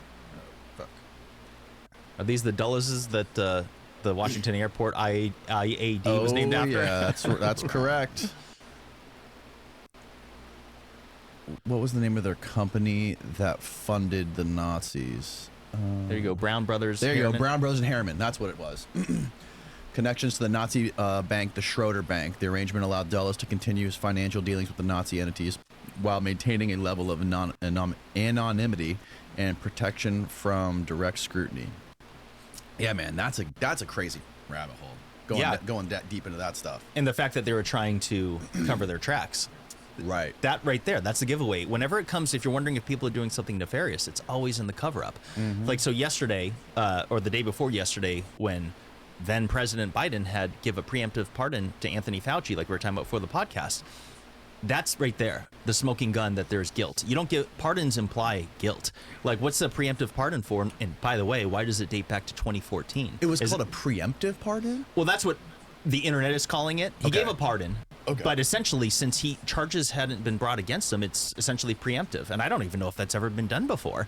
And I know they gave a preemptive pardon to all the January 6th committee as well. So I'm like, pardons only exist if there's guilt. So apparently you have to accept the pardon and acknowledge guilt. And if you do that, you'll never be able to use the Fifth Amendment because there's going to be an inquiry. There's going to be a reckoning. But it's like, what's the pardon for? And 2014 coincides when Obama, then President Obama, had got rid of the gain of function, and so it's like China, and that's when apparently they started in Wuhan with Anthony Fauci leading the NIH, and so it's like this is a whole rabbit hole, and there's something there. Like, there's no doubt in my mind that he's guilty of some things that is gonna surprise the world. I mean, a lot of people already know. I mean, but if 10% of that Anthony Fauci book is true that RFK wrote, which there's been no lawsuits brought against him for publishing that book, if 10% of it's real, then Fauci is Satan and reincarnated. Yeah, bro, you just got to look at what he did to those poor beagles, those dogs with their eyes. Oh my God, you saw this, dude. Oh yeah. Anyone listening, just Google Fauci beagles, and they put these dogs, they restrained them, kept their eyelids opened, and let flies eat their eyes while alive. I don't know what they could possibly have been studying, but I'm like, that is evil. That is evil. It's right pure there. Evil. Yeah, it's pure evil, man. No, I wonder what because I know there was a huge inquiry on Fauci and what he did, looking into. I know Congress was ripping him apart and looking into him, doing like a deep analysis of what he was doing and what his motivations were and what sort of backhanded money was funneled to him during this whole thing. So I wonder, Steve, like what is the like official, like what state is Fauci currently in regards to the federal government's investigation into him? Is it done, or is it like an ongoing processing thing where there's like future appearances he has to make, or like future court, you know what I mean? Like Ron Paul said in a tweet the day before yesterday when that pardon was issued that this isn't over. No, that's not his exact words, but I forgot, it was a lengthy message, and he said that this is... Is this the message? Oh, Ron Paul vows to continue investigation on what? On Matt. Okay, on Anthony Fauci. Intensifies his investigation into Anthony Fauci, asserting that Biden's pardon only deepens the inquiry. Right, it does, into the pandemic's origins. Read more about, How can there be a pardon for crimes against humanity? If he's guilty of what people are suggesting. Guantanamo, baby. Yeah. There needs to be Nuremberg 2.0 on his ass. With an IV in his arm on the way there. I'm pretty nonpartisan. I'm not a fan of either side of the political spectrum, but I will say that it really frustrates the piss out of me that every single time a new president gets elected anymore, we have pardons going both ways. This is bull. The system shouldn't be working like that. We shouldn't have to, because it's basically we're no longer catering to the country and like compromising with people. It's just capitulation. You guys for 4 years, no. You guys for 4 years, no. You guys for 4 years. Yeah. Well, I mean, look, the Fauci one, that one's unacceptable. That's unacceptable. We've got a god system, man. We have a system that works. It's like we already let the presidents do their fucking executive orders and kind of subvert our system a little bit. We already give them that leeway. Why the do we need you guys running around pardoning people? Just cut that shit. I'll go govern the country, and if somebody up, let them get crucified for it. The one I don't care about is Hunter Biden. I don't give a f- Me either. Pardon him. Yeah. It's all he's got left, bro. He wakes up every morning and someone has to remind him he's the president of the United States. His first son died, right? Yeah. Of brain cancer or something. And all he's got left is his crackhead son, recovering crackhead son, Hunter Biden. Yeah. Fucking pardon him. It's all he's got left, bro. Who cares? I'm totally with you, and I know that a lot of people disagree with us, but I'm like, listen, man, like, I actually feel bad for Hunter Biden, even though he's guilty of all kinds of things, and the Biden crime family is real. They made money through Ukraine and all kinds of other stuff. There's so much, they're guilty of egregious crimes. Yeah. But, like, this ain't the itty bitty teeny tiny bowl. It's Super Bowl 59. Get in on the action with DraftKings Sportsbook, an official sports betting partner of Super Bowl 59 and a sponsor for this episode. Scoring touchdowns is key to hoisting that Vince Lombardi trophy. And you have a shot to score big by betting on them at DraftKings Sportsbook, the #1 place to bet on touchdowns. New DraftKings customers can bet $5 to get $200 in bonus bets instantly. Avoid the potholes, long drive, and skimpy cocktail waitresses and join DraftKings Sportsbook today. Download the DraftKings Sportsbook app and use my code Danny Jones. That's code DANNYJONES for new customers to get $200 in bonus bets instantly when you bet up to $5. That's code DANNYJONES for new customers to get $200 in bonus bets instantly when you bet just $5. Only on DraftKings Sportsbook. The crown is yours. Gambling problem?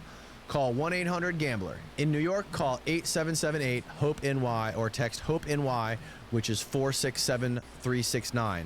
In Connecticut, help is available for problems gambling. Call 888-789-7777 or visit ccpg.org. Please play responsibly. On behalf of Boot Hill Casino and Resort, Kansas, 21 plus. Age and eligibility varies by jurisdiction. Void in Ontario. New customers only. Bonus bets expire 168 hours after issuance. For additional terms and responsible gaming resources, see dkng.co/audio. I look at Hunter Biden as a sad story. Look what he was born I do into. too, man. And I'm like, you know, look, anyone that's that doped up on drugs usually had suffered greatly earlier in life. That there seems to be a common theme among people that are like that. Not always, so forgive me to anyone listening, but like, there's truth to it. Like, he clearly, and if you look at the stuff with Ashley Biden's diary, the things that were a bit, you know, essentially it looks like her father was, he did some, look, he was showering with her when she was like 15 years old, stuff like that. Like, God knows what else. And she, you know, seems like she's having some real issues. I think that basically they were born into something really bad. Yes. And I'd rather just forget about them. Let them, you know, we don't, have all people to go after. I'm not worried about the Biden. I don't think Totally that agree. Hunter should be crucified like he's the son of the president, but he shouldn't be pardoned any different than the crackhead sitting out in front of Walmart right now should be pardoned. You're a fucking crackhead. You yell into the system. I don't give a sorry. Yeah. No, you got the point. I grew up in the 90s, man. I have plenty of friends that I had 20 years ago that are in prison right now for doing drugs. Right? They don't get to say, well, my dad was the president and his mommy touched him when he was 16. No. Sorry, dude. Tough shit, man. You can rob that store, you go to prison. Yeah. I don't disagree with you. Yeah. I don't disagree. It's an ugly situation. It's one of the things that happens with fame and you know, I remember when I was young, David Lee Roth got busted in Japan for smuggling weed into the country, and that's a 10-year prison sentence minimum, dude. He was back in the States in 2 days. They're not allowed to tour anymore in Japan. Ouch. He's rich and famous. Japan's rough, man. Send his ass back home as opposed to lock him up, right? Could you imagine running into Hunter Biden in Ukraine when his dad is the vice president of the country? Yeah. Like running around like being a coke dealer, selling coke to Hunter when his dad's the president. Imagine what kind of fucking favors he's pulling using his dad as leverage, bro. Yeah, he had a lot of fun. There's no doubt. You know, actually, speaking of, because going along the lines of his laptop, are the photos real that showed Obama's daughter, I can't remember her first name, but showing her credit card next to a line of Coke? I don't know, I haven't seen that. Steve, if you could Google this one, this is a good one. If this is real, and this is a few years old, just type in cocaine, Obama credit card, Biden or Hunter, and you'll see. Look at this. This is. I'm trying to remember her first name. He has 2 daughters, of course. Yeah, we're gonna see. Go to Google Images here. It says false mail. I don't trust. Snopes has lied before. Snopes is not necessarily reliable, but I would be curious to see their explanation. Maybe try Google to see if you can find it on Google too, because Snopes is like blurring out the name and all that stuff. Yeah, I remember the photo. I'd be curious to see why they say it's debunked. I'm not here to tell you it's 100% real. Like I did say if it turns out to be real, but like. Yeah. Okay. Let's click on the Snopes article. There's a pic showing Hunter Biden using Malia Obama's credit card to snort cocaine. A new photograph of Malia Obama's credit card was found on Hunter Biden's laptop. Oh, it was found on his laptop, along with lines of cocaine on the device that Biden snorted. In October 21, the photo. Okay, what's it say? Keep going. False. Why is it false? This picture is several months old. There's little evidence to support the claim that this credit card belongs. Okay, little evidence. So what I'm reading on that sentence alone is like not disproved. This photograph has been online since at least December 2019. At the time, celebrity websites circulated it in articles claiming that Obama's credit card had been stolen by hackers. A likely story. Stolen, right, and posted online by hackers. However, we're skeptical that this card actually belongs to Barack Obama's daughter, and not another person perhaps named Malia Obama. Right, okay. Okay. Skeptical does not mean debunked. No, does not mean debunked. They put false on that. They straight up falsely declared it. It's like they should have just said, unknown or Snopes is Snopes is a little politically motivated. Yeah. Just a little. They are. Right. Just a little. So it'll be interesting. Hey, look, we'll find out in the next couple years if that was true or not. And I don't mean to tear apart the daughters of Obama because, imagine being born into that kind of life. What a interesting dealt card. God. A lot of people might be like, oh, it'd be awesome to be the daughter or son of a president. I'm like, man, your life is significantly changed forever. You can't just go walk around. Imagine not being able to just go walk to the store by yourself. Yeah, man, I can't imagine, especially like when you're born into that life. And I was watching there was a series about Hunter Biden. I was on like Fox Nation or something like that. I forget what it was. It was the Fox app. That they do these mini documentary series, and in the first 2 episodes, like my buddy sent it to me, and he was like, "Oh my God, you're gonna think Hunter's such a piece of shit after watching this." And I watched it, and I was like feeling bad for the guy. Yeah. And they were basically saying like right when him and his brother were babies, Joe basically decided to like leave and go to another state to be a senator or a congressman, where he was not home. He was home like 1 day a month, never saw his kids, left the wife home alone with the kids, and like they were going through a lot of issues, and he was completely absent from their lives. Yeah, that's rough. That destroys children, and he chose his career over his kids. Well, yeah, and that's a hard one too. Like I was just thinking as we're talking about Hunter Biden and stuff. It's like imagine being that kind of person. It's a testimony to the power of cocaine, right? I mean, Hunter Biden's got all kinds of options in the world, right? He can do whatever he wants. What's he want to do? I'll go get high on that powder. Most rich kids I know end up going down that road. It's because of lack of better things to do, man. It's an available thing, and what are you going to do? People are not. What are they choosing to do? They're not. They're bored. They're fucking bored. Basically, is what it looks like to me. Or they're trying to run 22 hours a day, so they end up doing stimulants. But it's the same kind of thing. It's not the right way. Your brain's wired differently when you're raised that way and you're given everything. Yeah, totally. And you have more than all your friends. Like you're just given things, and you don't understand the value of it because you don't really have to work for stuff. Yeah, it does some fundamental thing to your brain. It's a disservice. I've had friends that grew up where like they were fortunate enough to where their parents bought them a car. Now, when I was growing up, I had to get a job and get my own car, and my dad helped me out with the insurance. So I had he put it on his name, so I had the lower insurance premium. That was as good as I got it, but I had to have a job, and because I had to pay for it.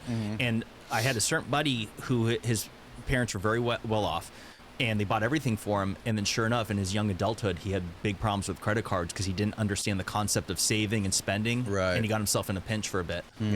actually used Fortnite V-Bucks to teach my kid that shit. I just give him a Fortnite V-Bucks? I'd let him have his $25 every 2-week allowance, and he was buying V-Bucks like a madman with it. On when he was Fortnite? 10. And then he wanted, about a year later, he wanted a costume for Halloween, a Fortnite costume. It was like $125. I'm like, well, you need to save some money for that. How much do you got? He's like, well, I don't have any money.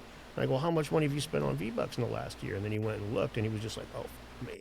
And now when he looks to buy something online, he's like, I'll buy that game, but I kind of like that skin, but I'm not going to spend $16 for an anime gun. It's like, yes, see, perfect. Yep. Yeah. But it's crazy that you even have to teach kids that lesson nowadays in that regards. But the world moves on. So as a parent, you either let your kid be in the dust, or you figure something out, or let them be the next generation of kids that don't know how to fucking value shit. Yeah. Iron sharpens iron. Yeah. So I guess we can talk about like some ancient civilization shit on this podcast. Let's do it. I've been known to talk about that stuff from time to time. So Jimmy, everybody knows who you are. Not everybody. Not everybody. You need no introduction. Dan, how did you get into this stuff? And first of all, how did you guys meet and team up? Oh, I made a response video to Jimmy, and he was chill with it, and we talked and stuff, and then just over time we ended up doing podcasts, or like we did a couple of live streams together, and then Joe Rogan, and yeah. Well, to be even, you did a debunk on me, and you did it with such class. So I have a debunk, yeah, not bad, but so anyone that doesn't know me, I have a YouTube channel called Bright Insight. Yes, and exploring the mysteries of lost ancient civilizations. And I firmly believe that ancient humans were older and more advanced than we were taught in school. I personally think significantly more advanced than we ever imagined, but I don't preach that too much because I'm trying to first show people that what we were taught in school, what is actively printed in textbooks, what they're handing college degrees out for, is wildly inaccurate. Now, how advanced, that's the debatable part. And I had just made a simple video where it was them putting like a 2-ton stone in the back of a Ford Ranger truck, and it blew out the suspension and messed it up. And then you had made a polite response about it. And in my experience, with as large of a following as I've attained, comes a lot of criticism and a lot of heat. Not everyone likes me. And a lot of people, when they debunk me, they're quite nasty. I've had people call me a Nazi. I've had, a lot of I don't know how to put it. Basically, people not be nice, but Dan Richards here is a class act, and I gravitated towards him. I'm like, how refreshing that somebody can, oppose to what I'm suggesting and do it with such class. And we connected, we've been friends ever since. Yeah. and Dan is providing such a unique niche spot in this field where it's like you're bridging the gap between academics and the ancient alternative theorists, as I put it, where it's like you're seeing things from both perspectives, where you'll defend the academics when they're right, and you'll defend the other side or contradict, depending, and you just follow the evidence as you see it, and you communicate it with class. Thanks, man. How did you get into this stuff? Do you have a background in this kind of history? I mean, kind of. I pre-ordered Fingerprints of the Gods in '95. Like I had it, Hastings had it waiting for me the first day it was available. I'd read the Sign and the Seal a couple of years before that. So I was a Graham Hancock fan like a long time ago, and read the stuff and was into this stuff over the years. Got custody of my kid in 2015, and like working up to getting custody of him, and then the years afterwards, I just kind of unplugged from all that. And then I come back and I see that there's like this robust debunking sphere community on YouTube, and everybody's fighting back and forth about this stuff now. And so I watched Ancient Apocalypse, and I watched Milo Rossi debunk Ancient Apocalypse, and I'm like, well, he kind of did a half-assed job on that.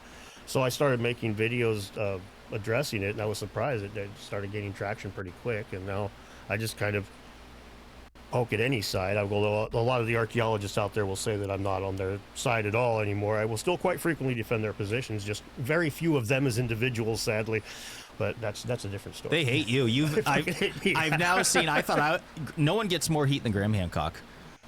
And then I know I get a ton. And now I think you've now pulled the lead on that. They are obsessed with you, actually. If you go take a look on X, anybody, go look at the battles that you're dealing with. It's unreal. They're trying to come after you for anything. Isn't it weird how people fight so hard online about shit that was going on thousands of years ago?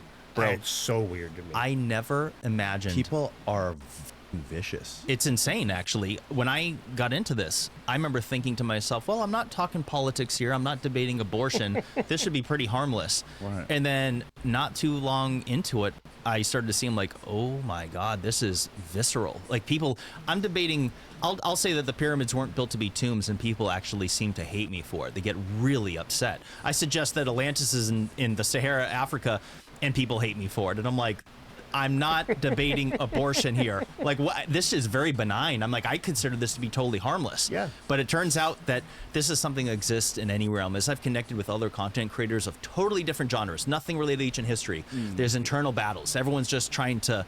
Unfortunately, a lot of people have this crab in a barrel mentality, which is that they try to tear people down that maybe have a louder voice than them. And it's like, my philosophy is like, hey, if you disagree with what I'm saying, become the bigger voice. Just, I don't understand the competition. You just said it, iron sharpens iron. I mean, and Jim disagrees.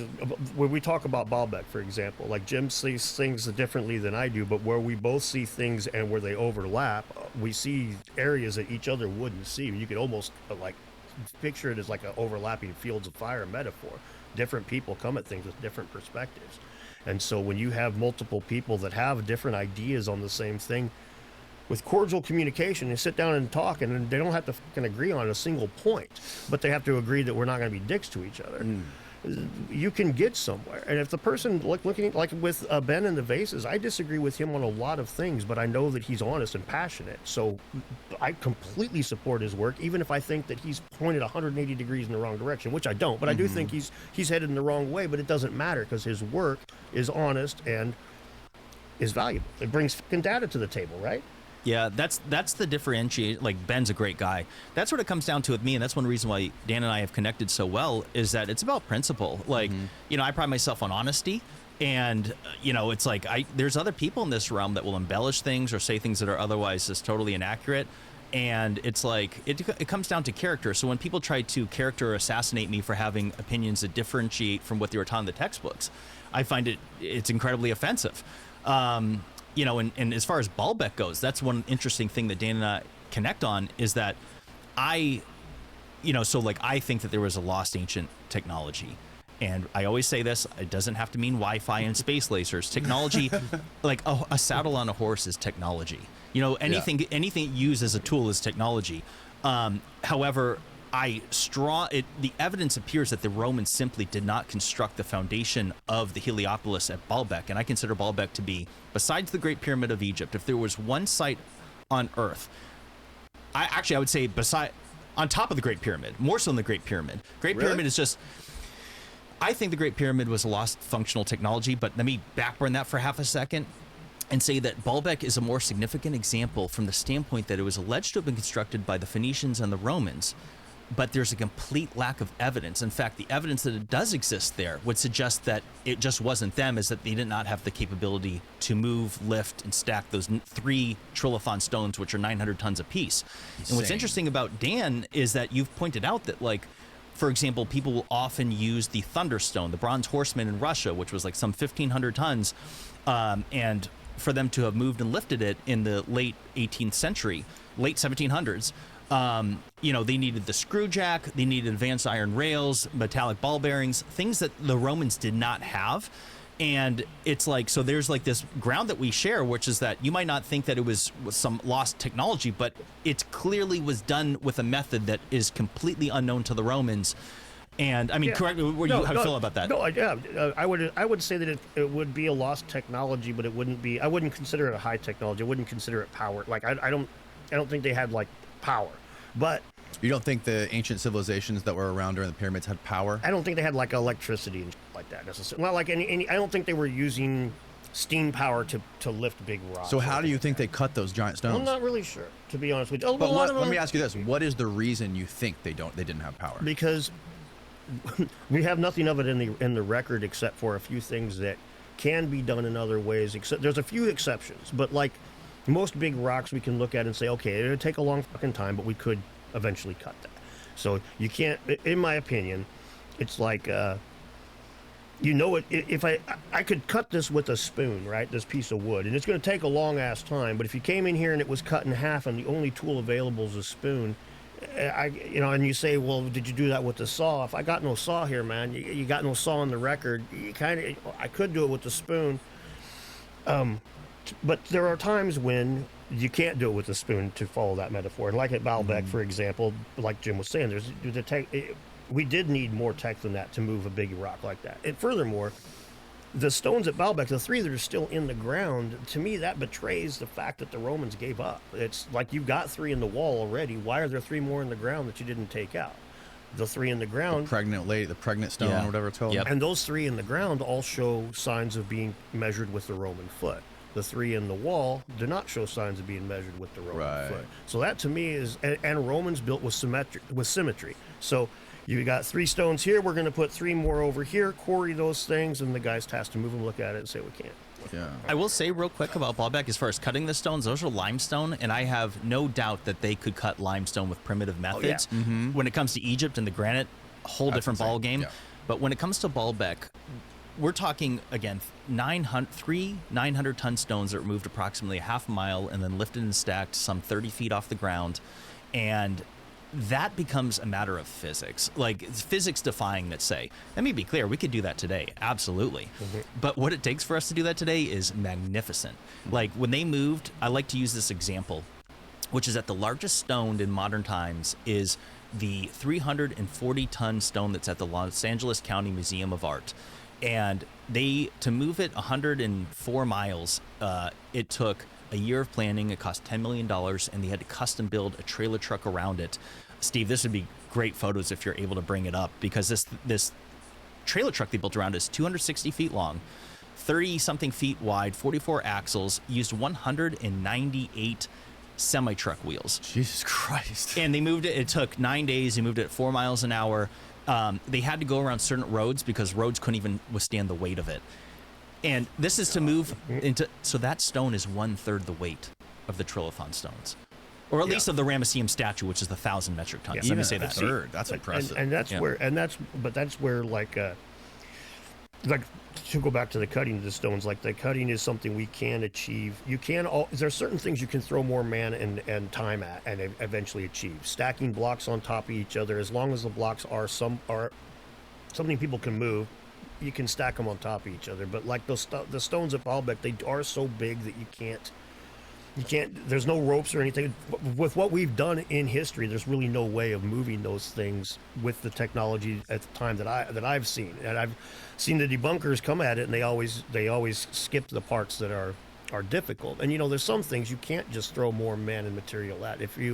I frequently just slide down the slope with people that just try to say you could just throw more men and material at it. How much GDP would the ancient Egyptians have had to throw to get to people to the moon? It would have cost, they couldn't. They didn't have the fucking means. There's some great photos of it. That's insane. Yeah, dude, could you imagine that? How many tons was this thing? 340. Jesus. 300, which is how many pounds? Holy cow, dude. A ton is 2,000 pounds, so that would be 340 times 2.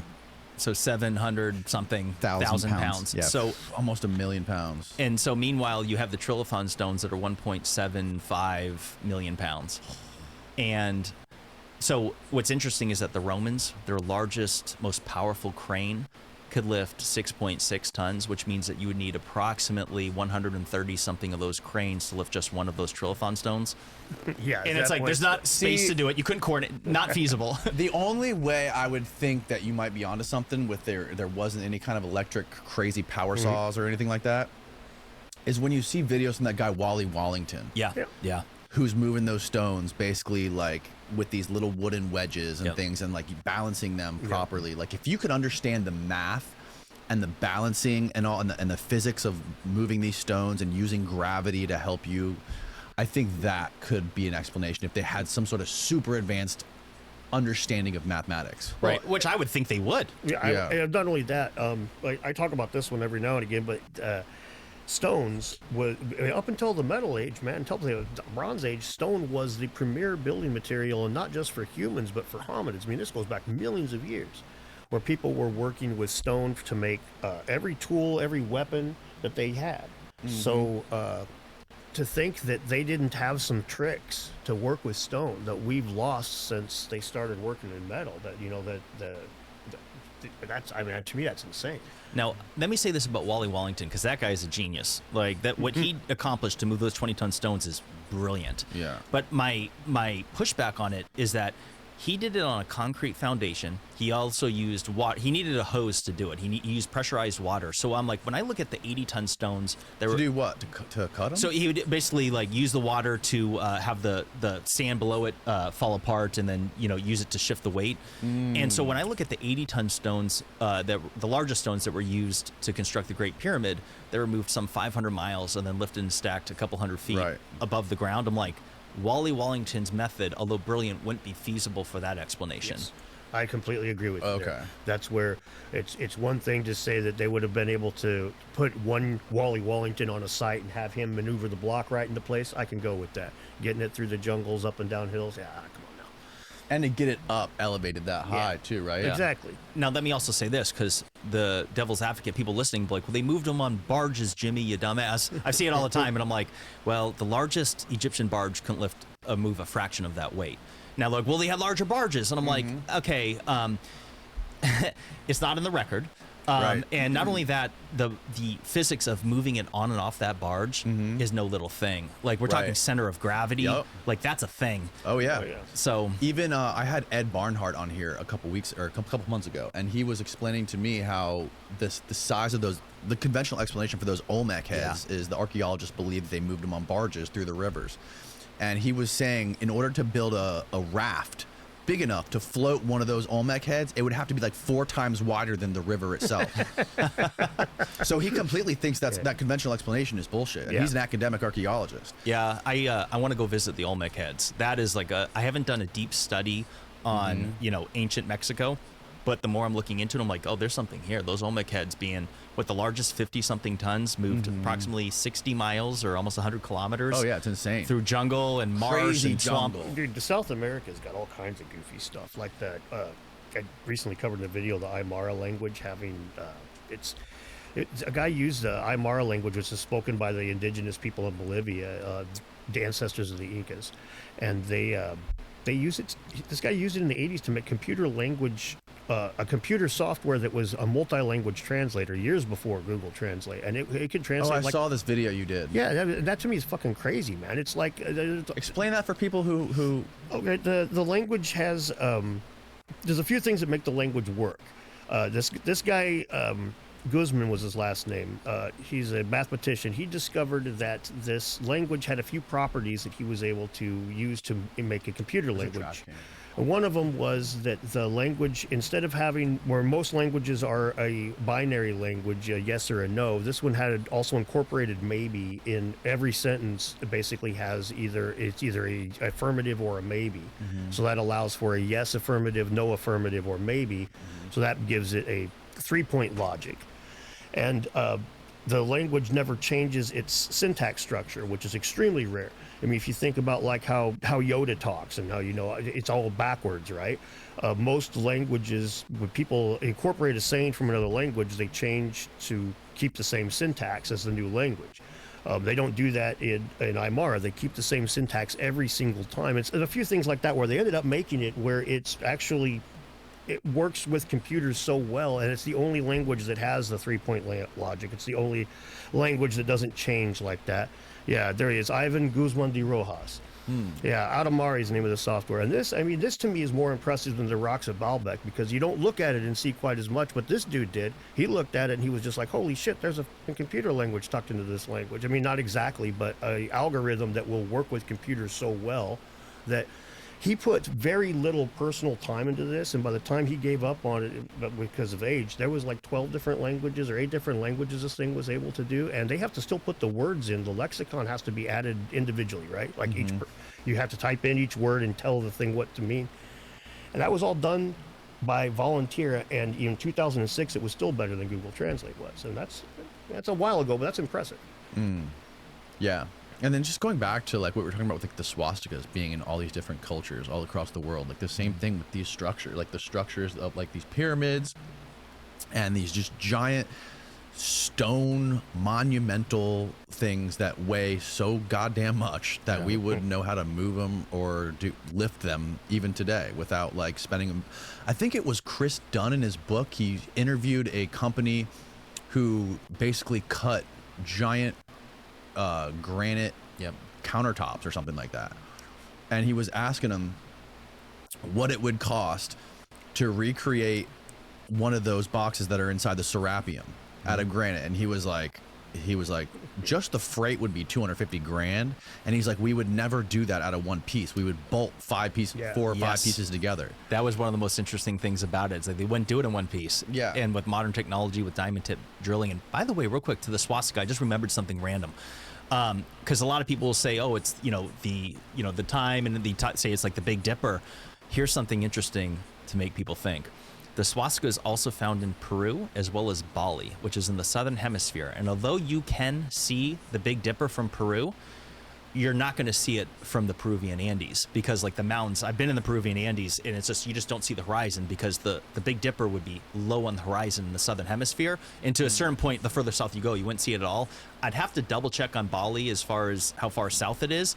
But it's like the fact that the swastika is seen there makes me doubt that maybe it's not the Big Dipper, because it's not the swastika isn't totally shaped like it. Like they try to say it's the Big Dipper facing 4 different directions, the cardinal points. Right. I'm like, but they leave out a key, part of its symmetry that I'm like, I'm not convinced that that's what it is.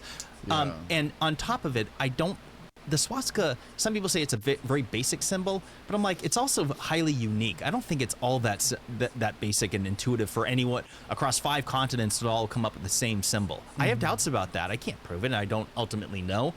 But the fact that it's found on 5 continents, dating back as far as 10,000 years, is bizarre. I think that it's indicative of a cross-continental connection that existed long before we were taught.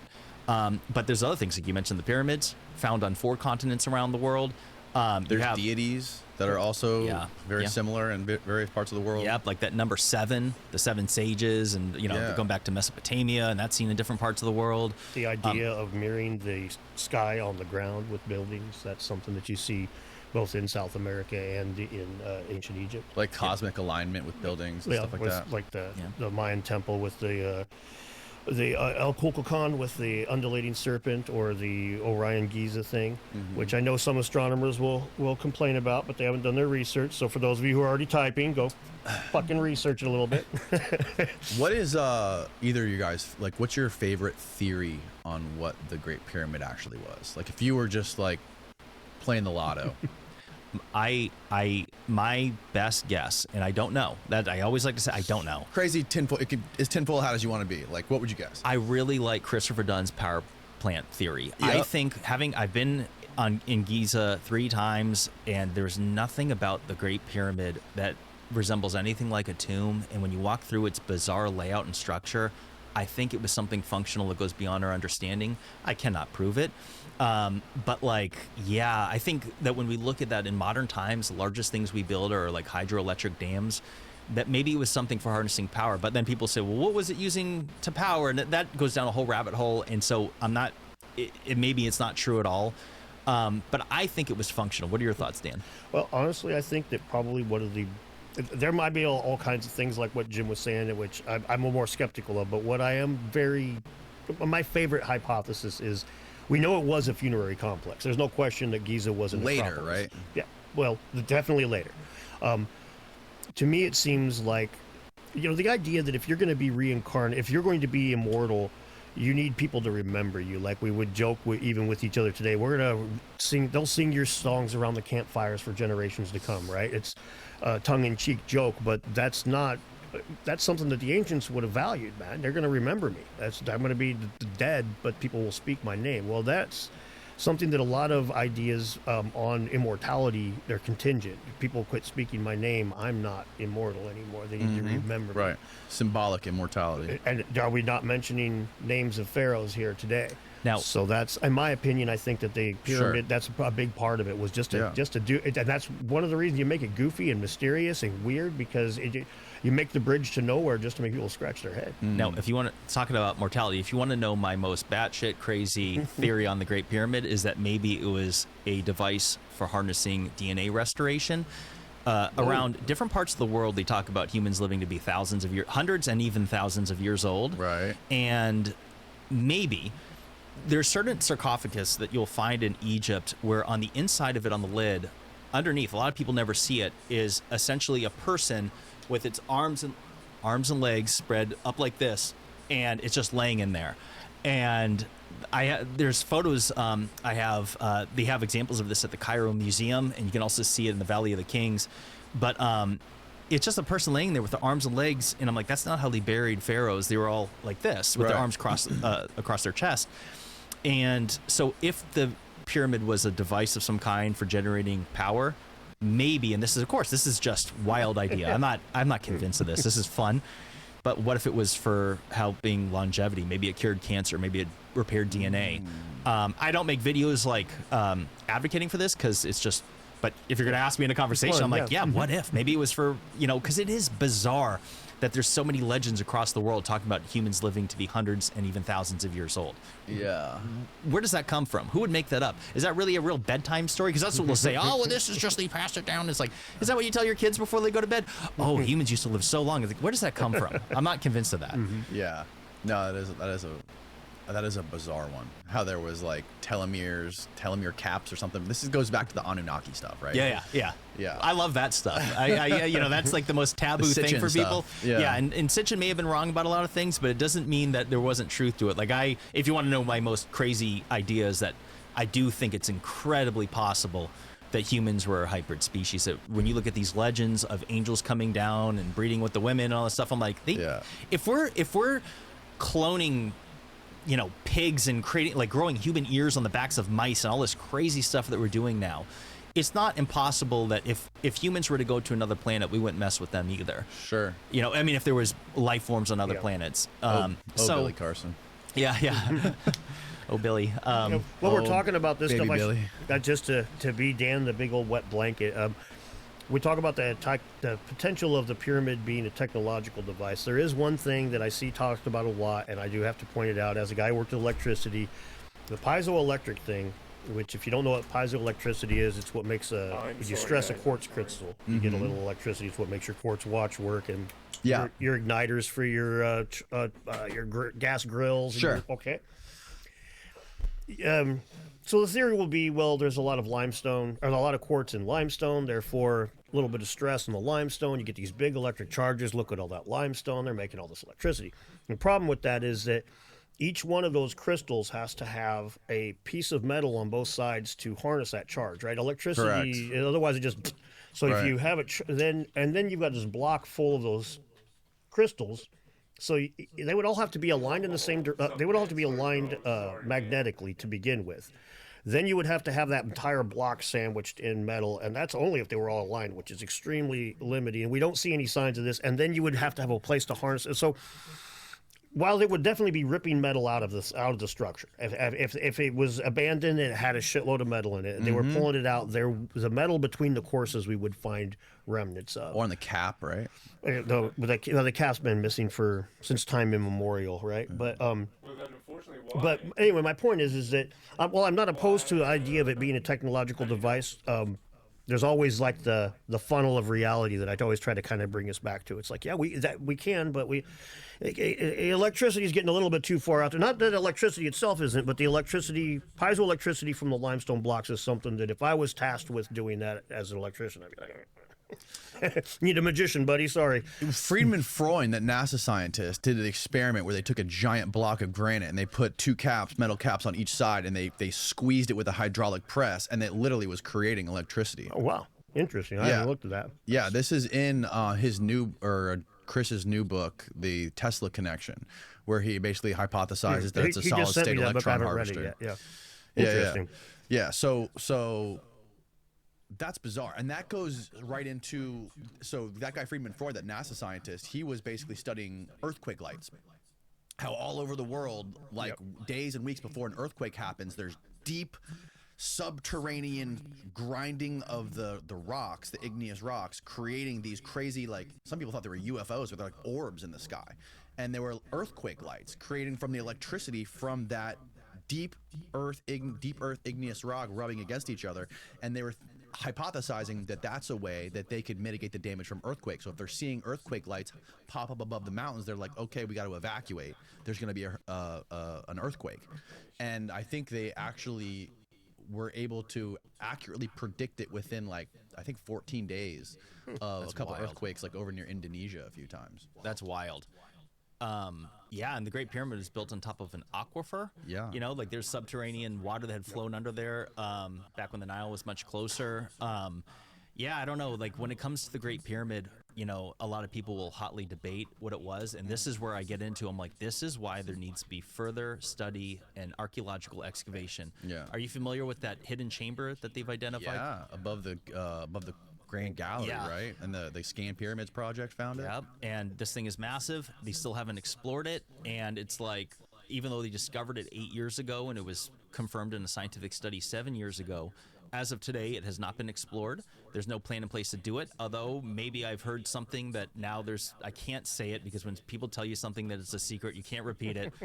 But it sounds like this topic has got the attention of the right people and something may happen later this year. It's the size of a 747. It's huge. Yeah, it's and so it's like, with that being said, what's inside this hidden chamber? There could be a lost technology if it existed. There could be answers on how the pyramid was constructed, because that's debated. Nobody knows how they constructed it. Maybe you go in there and be like, oh, so maybe this is how they were stacking those stones. Oh, you know, whatever. Maybe there's a pharaoh in there. If like, I don't it's think super boring about it, it'd be like, oh, maybe they even if stuck it's an his empty body room. there, right? Yeah, Stuck his body away. Yeah, and if it was for a tomb for the pharaoh, what if there's a burial in there? Like, there's so many answers that we could get by simply going in there, and they can do it. They can drill a small hole and send in, you know, an endoscope camera, and they can figure it out in a very short period of time for not a lot of money without damaging the pyramid. This is so doable.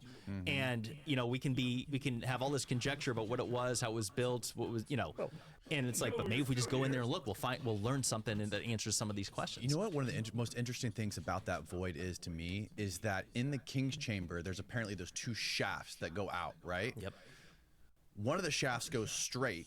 The other one has all these bends that go around that void. So if this pyramid was something that was, which is pretty obvious that they actually had to plan this out a lot to get this thing so precise. Yeah. That they didn't just like go, oh, we're gonna have, oh shit, we didn't plan for this void to be here. Now we got to build these shafts around it. It's obviously by design, right? Everything about that thing has to be by design, because like the mathematics to get it to be as symmetrical as it is all the way to the top. Yeah, it requires it, because like if they're off anywhere, you know, it could screw up the whole thing. It's more square, more perfectly square than any skyscraper in New York City. Yeah, and that's the kind of stuff that honestly gets pretty. That's where stuff gets pretty tricky, because they measure those skyscrapers with lasers and shit, right? Right, exactly. They're measured with transit. I think the skyscrapers can be off square by like 20 to 30, 40 inches. Yeah. And what is the Great Pyramid off? Within a half inch. Within a half fucking inch. Yeah. 755 feet long at each of its bases. And not only that, like, so it's like a lot of skyscrapers might face north, south, east, and west. This is within a degree of accuracy that's more accurate than a lot of our modern buildings that are meant to face the cardinal points, which is amazing. You know, it's not perfectly, but it's in a few degrees of accuracy, like a very small level. It's basically perfect as far as the eye can see. Yeah. Or even if you're out there with your own compass, it'd be like. And that's, well, you got to look at it too, that you're dealing with atmospheric refraction. All these measurements will be taken at dawn, when the sun's just rising, and the Nile River. You're gonna have all this fucking fog and shit, so your measurement is gonna have some fog. And every time they took a measurement off the sun. So when they do their archaeoastronomy work, that's one of the things they always take into account is how far the make me think about how far I'm from Mike. How far away they are from the river, and how easily they can see things down there, because it's there's a lot of, you know, the closer you get to the Nile River at dawn, man, the foggier the air is, harder it is to see the sun.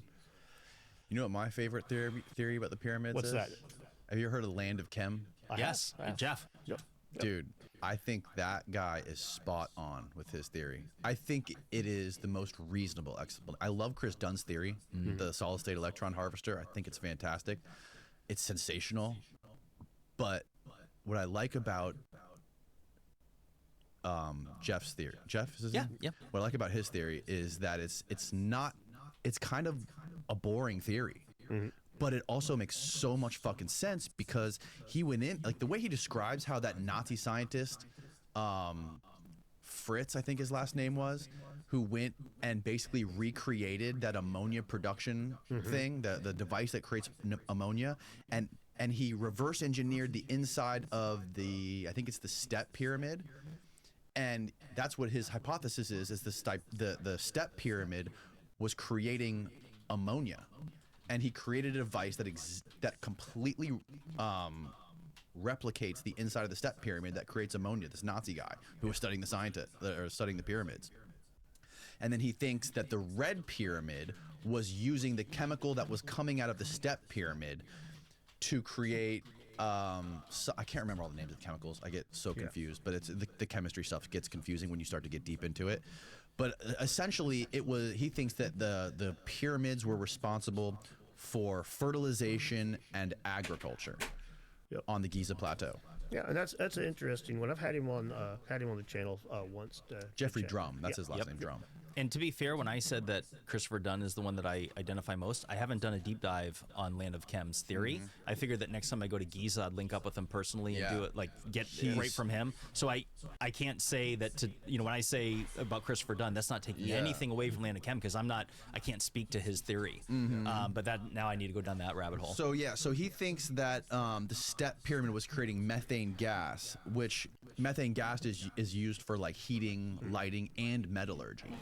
So they could have been using this gas for so many different things. And the methane gas in the step pyramid was then harnessed in the red pyramid to create the ammonia. And I guess there's all kinds of other explanations that he gives for the ammonia. This is my favorite part. What?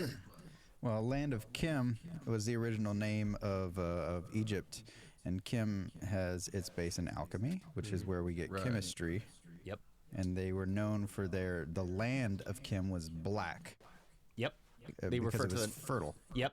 And the soil off the Nile, and a lot of people don't realize that Kemet was the original name for Egypt before they called it Egypt. That was the original name, and they called it Cometians.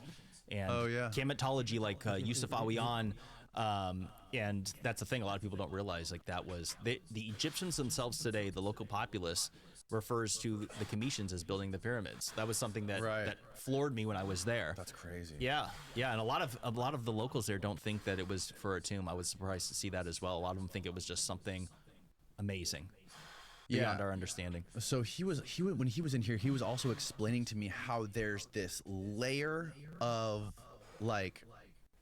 there's this chemical layer that's calcified itself on the inside of the chambers in the step pyramid, the red pyramid, and even in the great pyramid. And it's like by design because those chemicals that those pyramids were creating would have eroded the rocks.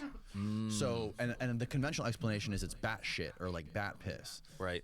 But which it reeks of in there. It's so noticeable. It's unreal. But he also says once you get to the very top, that top chamber in the step pyramid, there's 3 of them, right? And they all kind of look like the Grand Gallery, how they kind of angle up. They get smaller as they go up.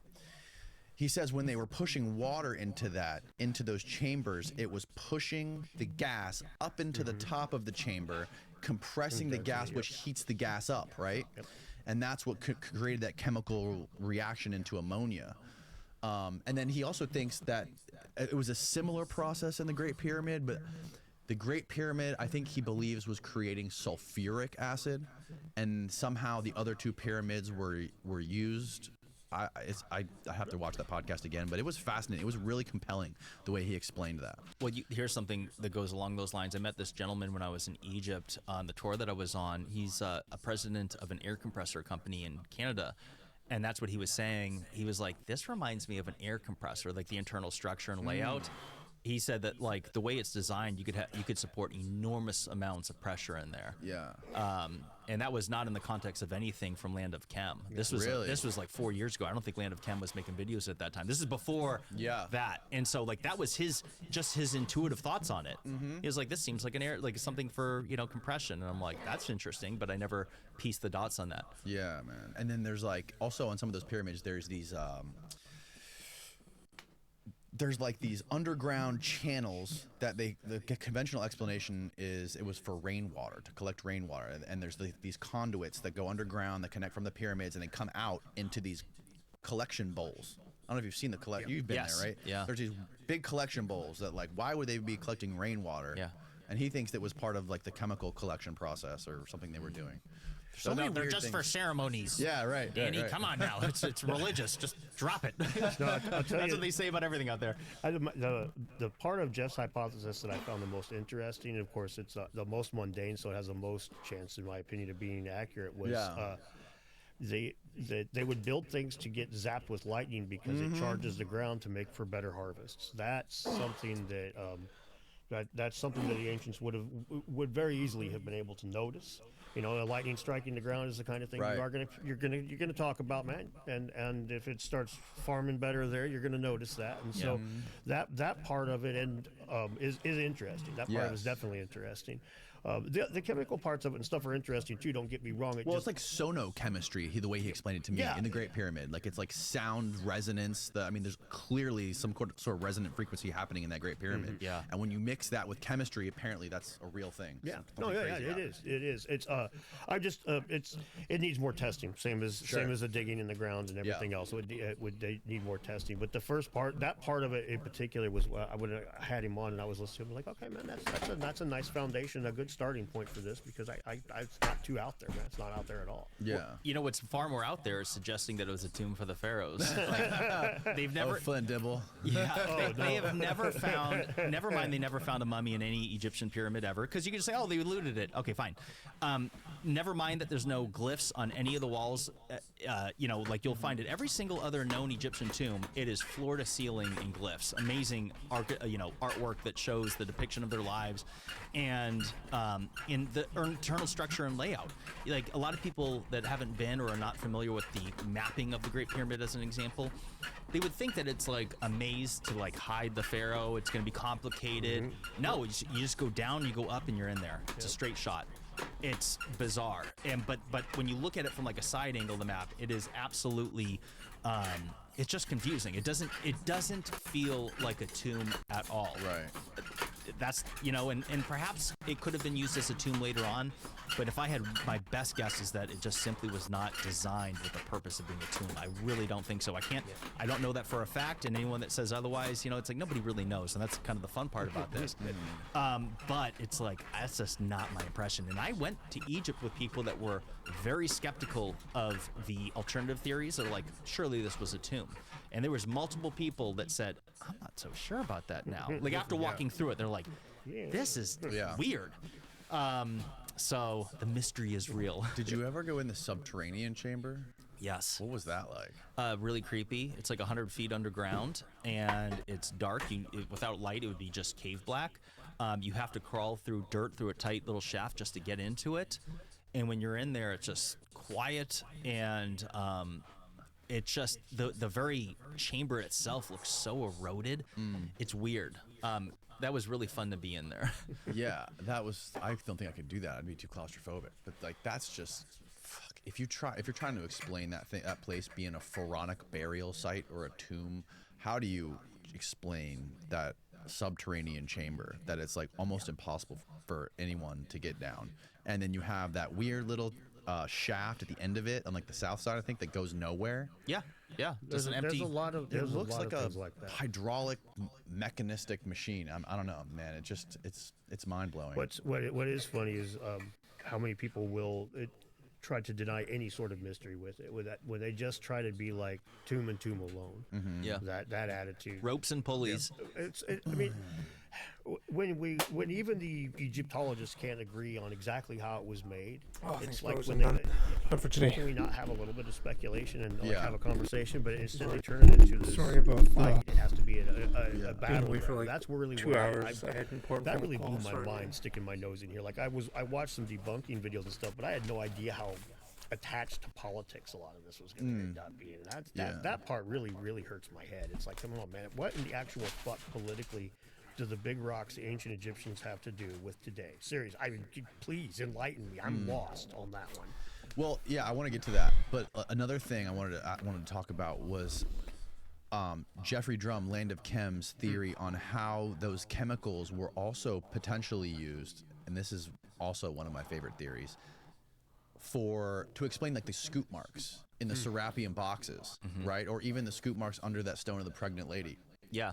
Or like the Aswan quarry with all the scoops with the obelisk. Right. So maybe it was some sort of like, or even when you like when you see those giant saw blades that Ben shows pictures of, those giant saw, like looks like a massive circular saw cut this granite, right?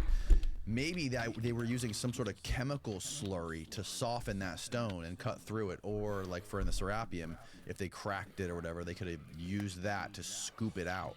I think that makes a ton of sense. I'm very open to Thank you, Bruce. stone Thank you, science, thank you all. Thank you. Egypt, Yeah. it's hard to say, but what I witnessed in Peru surprised me. Like everything, the stones look like they were marshmallow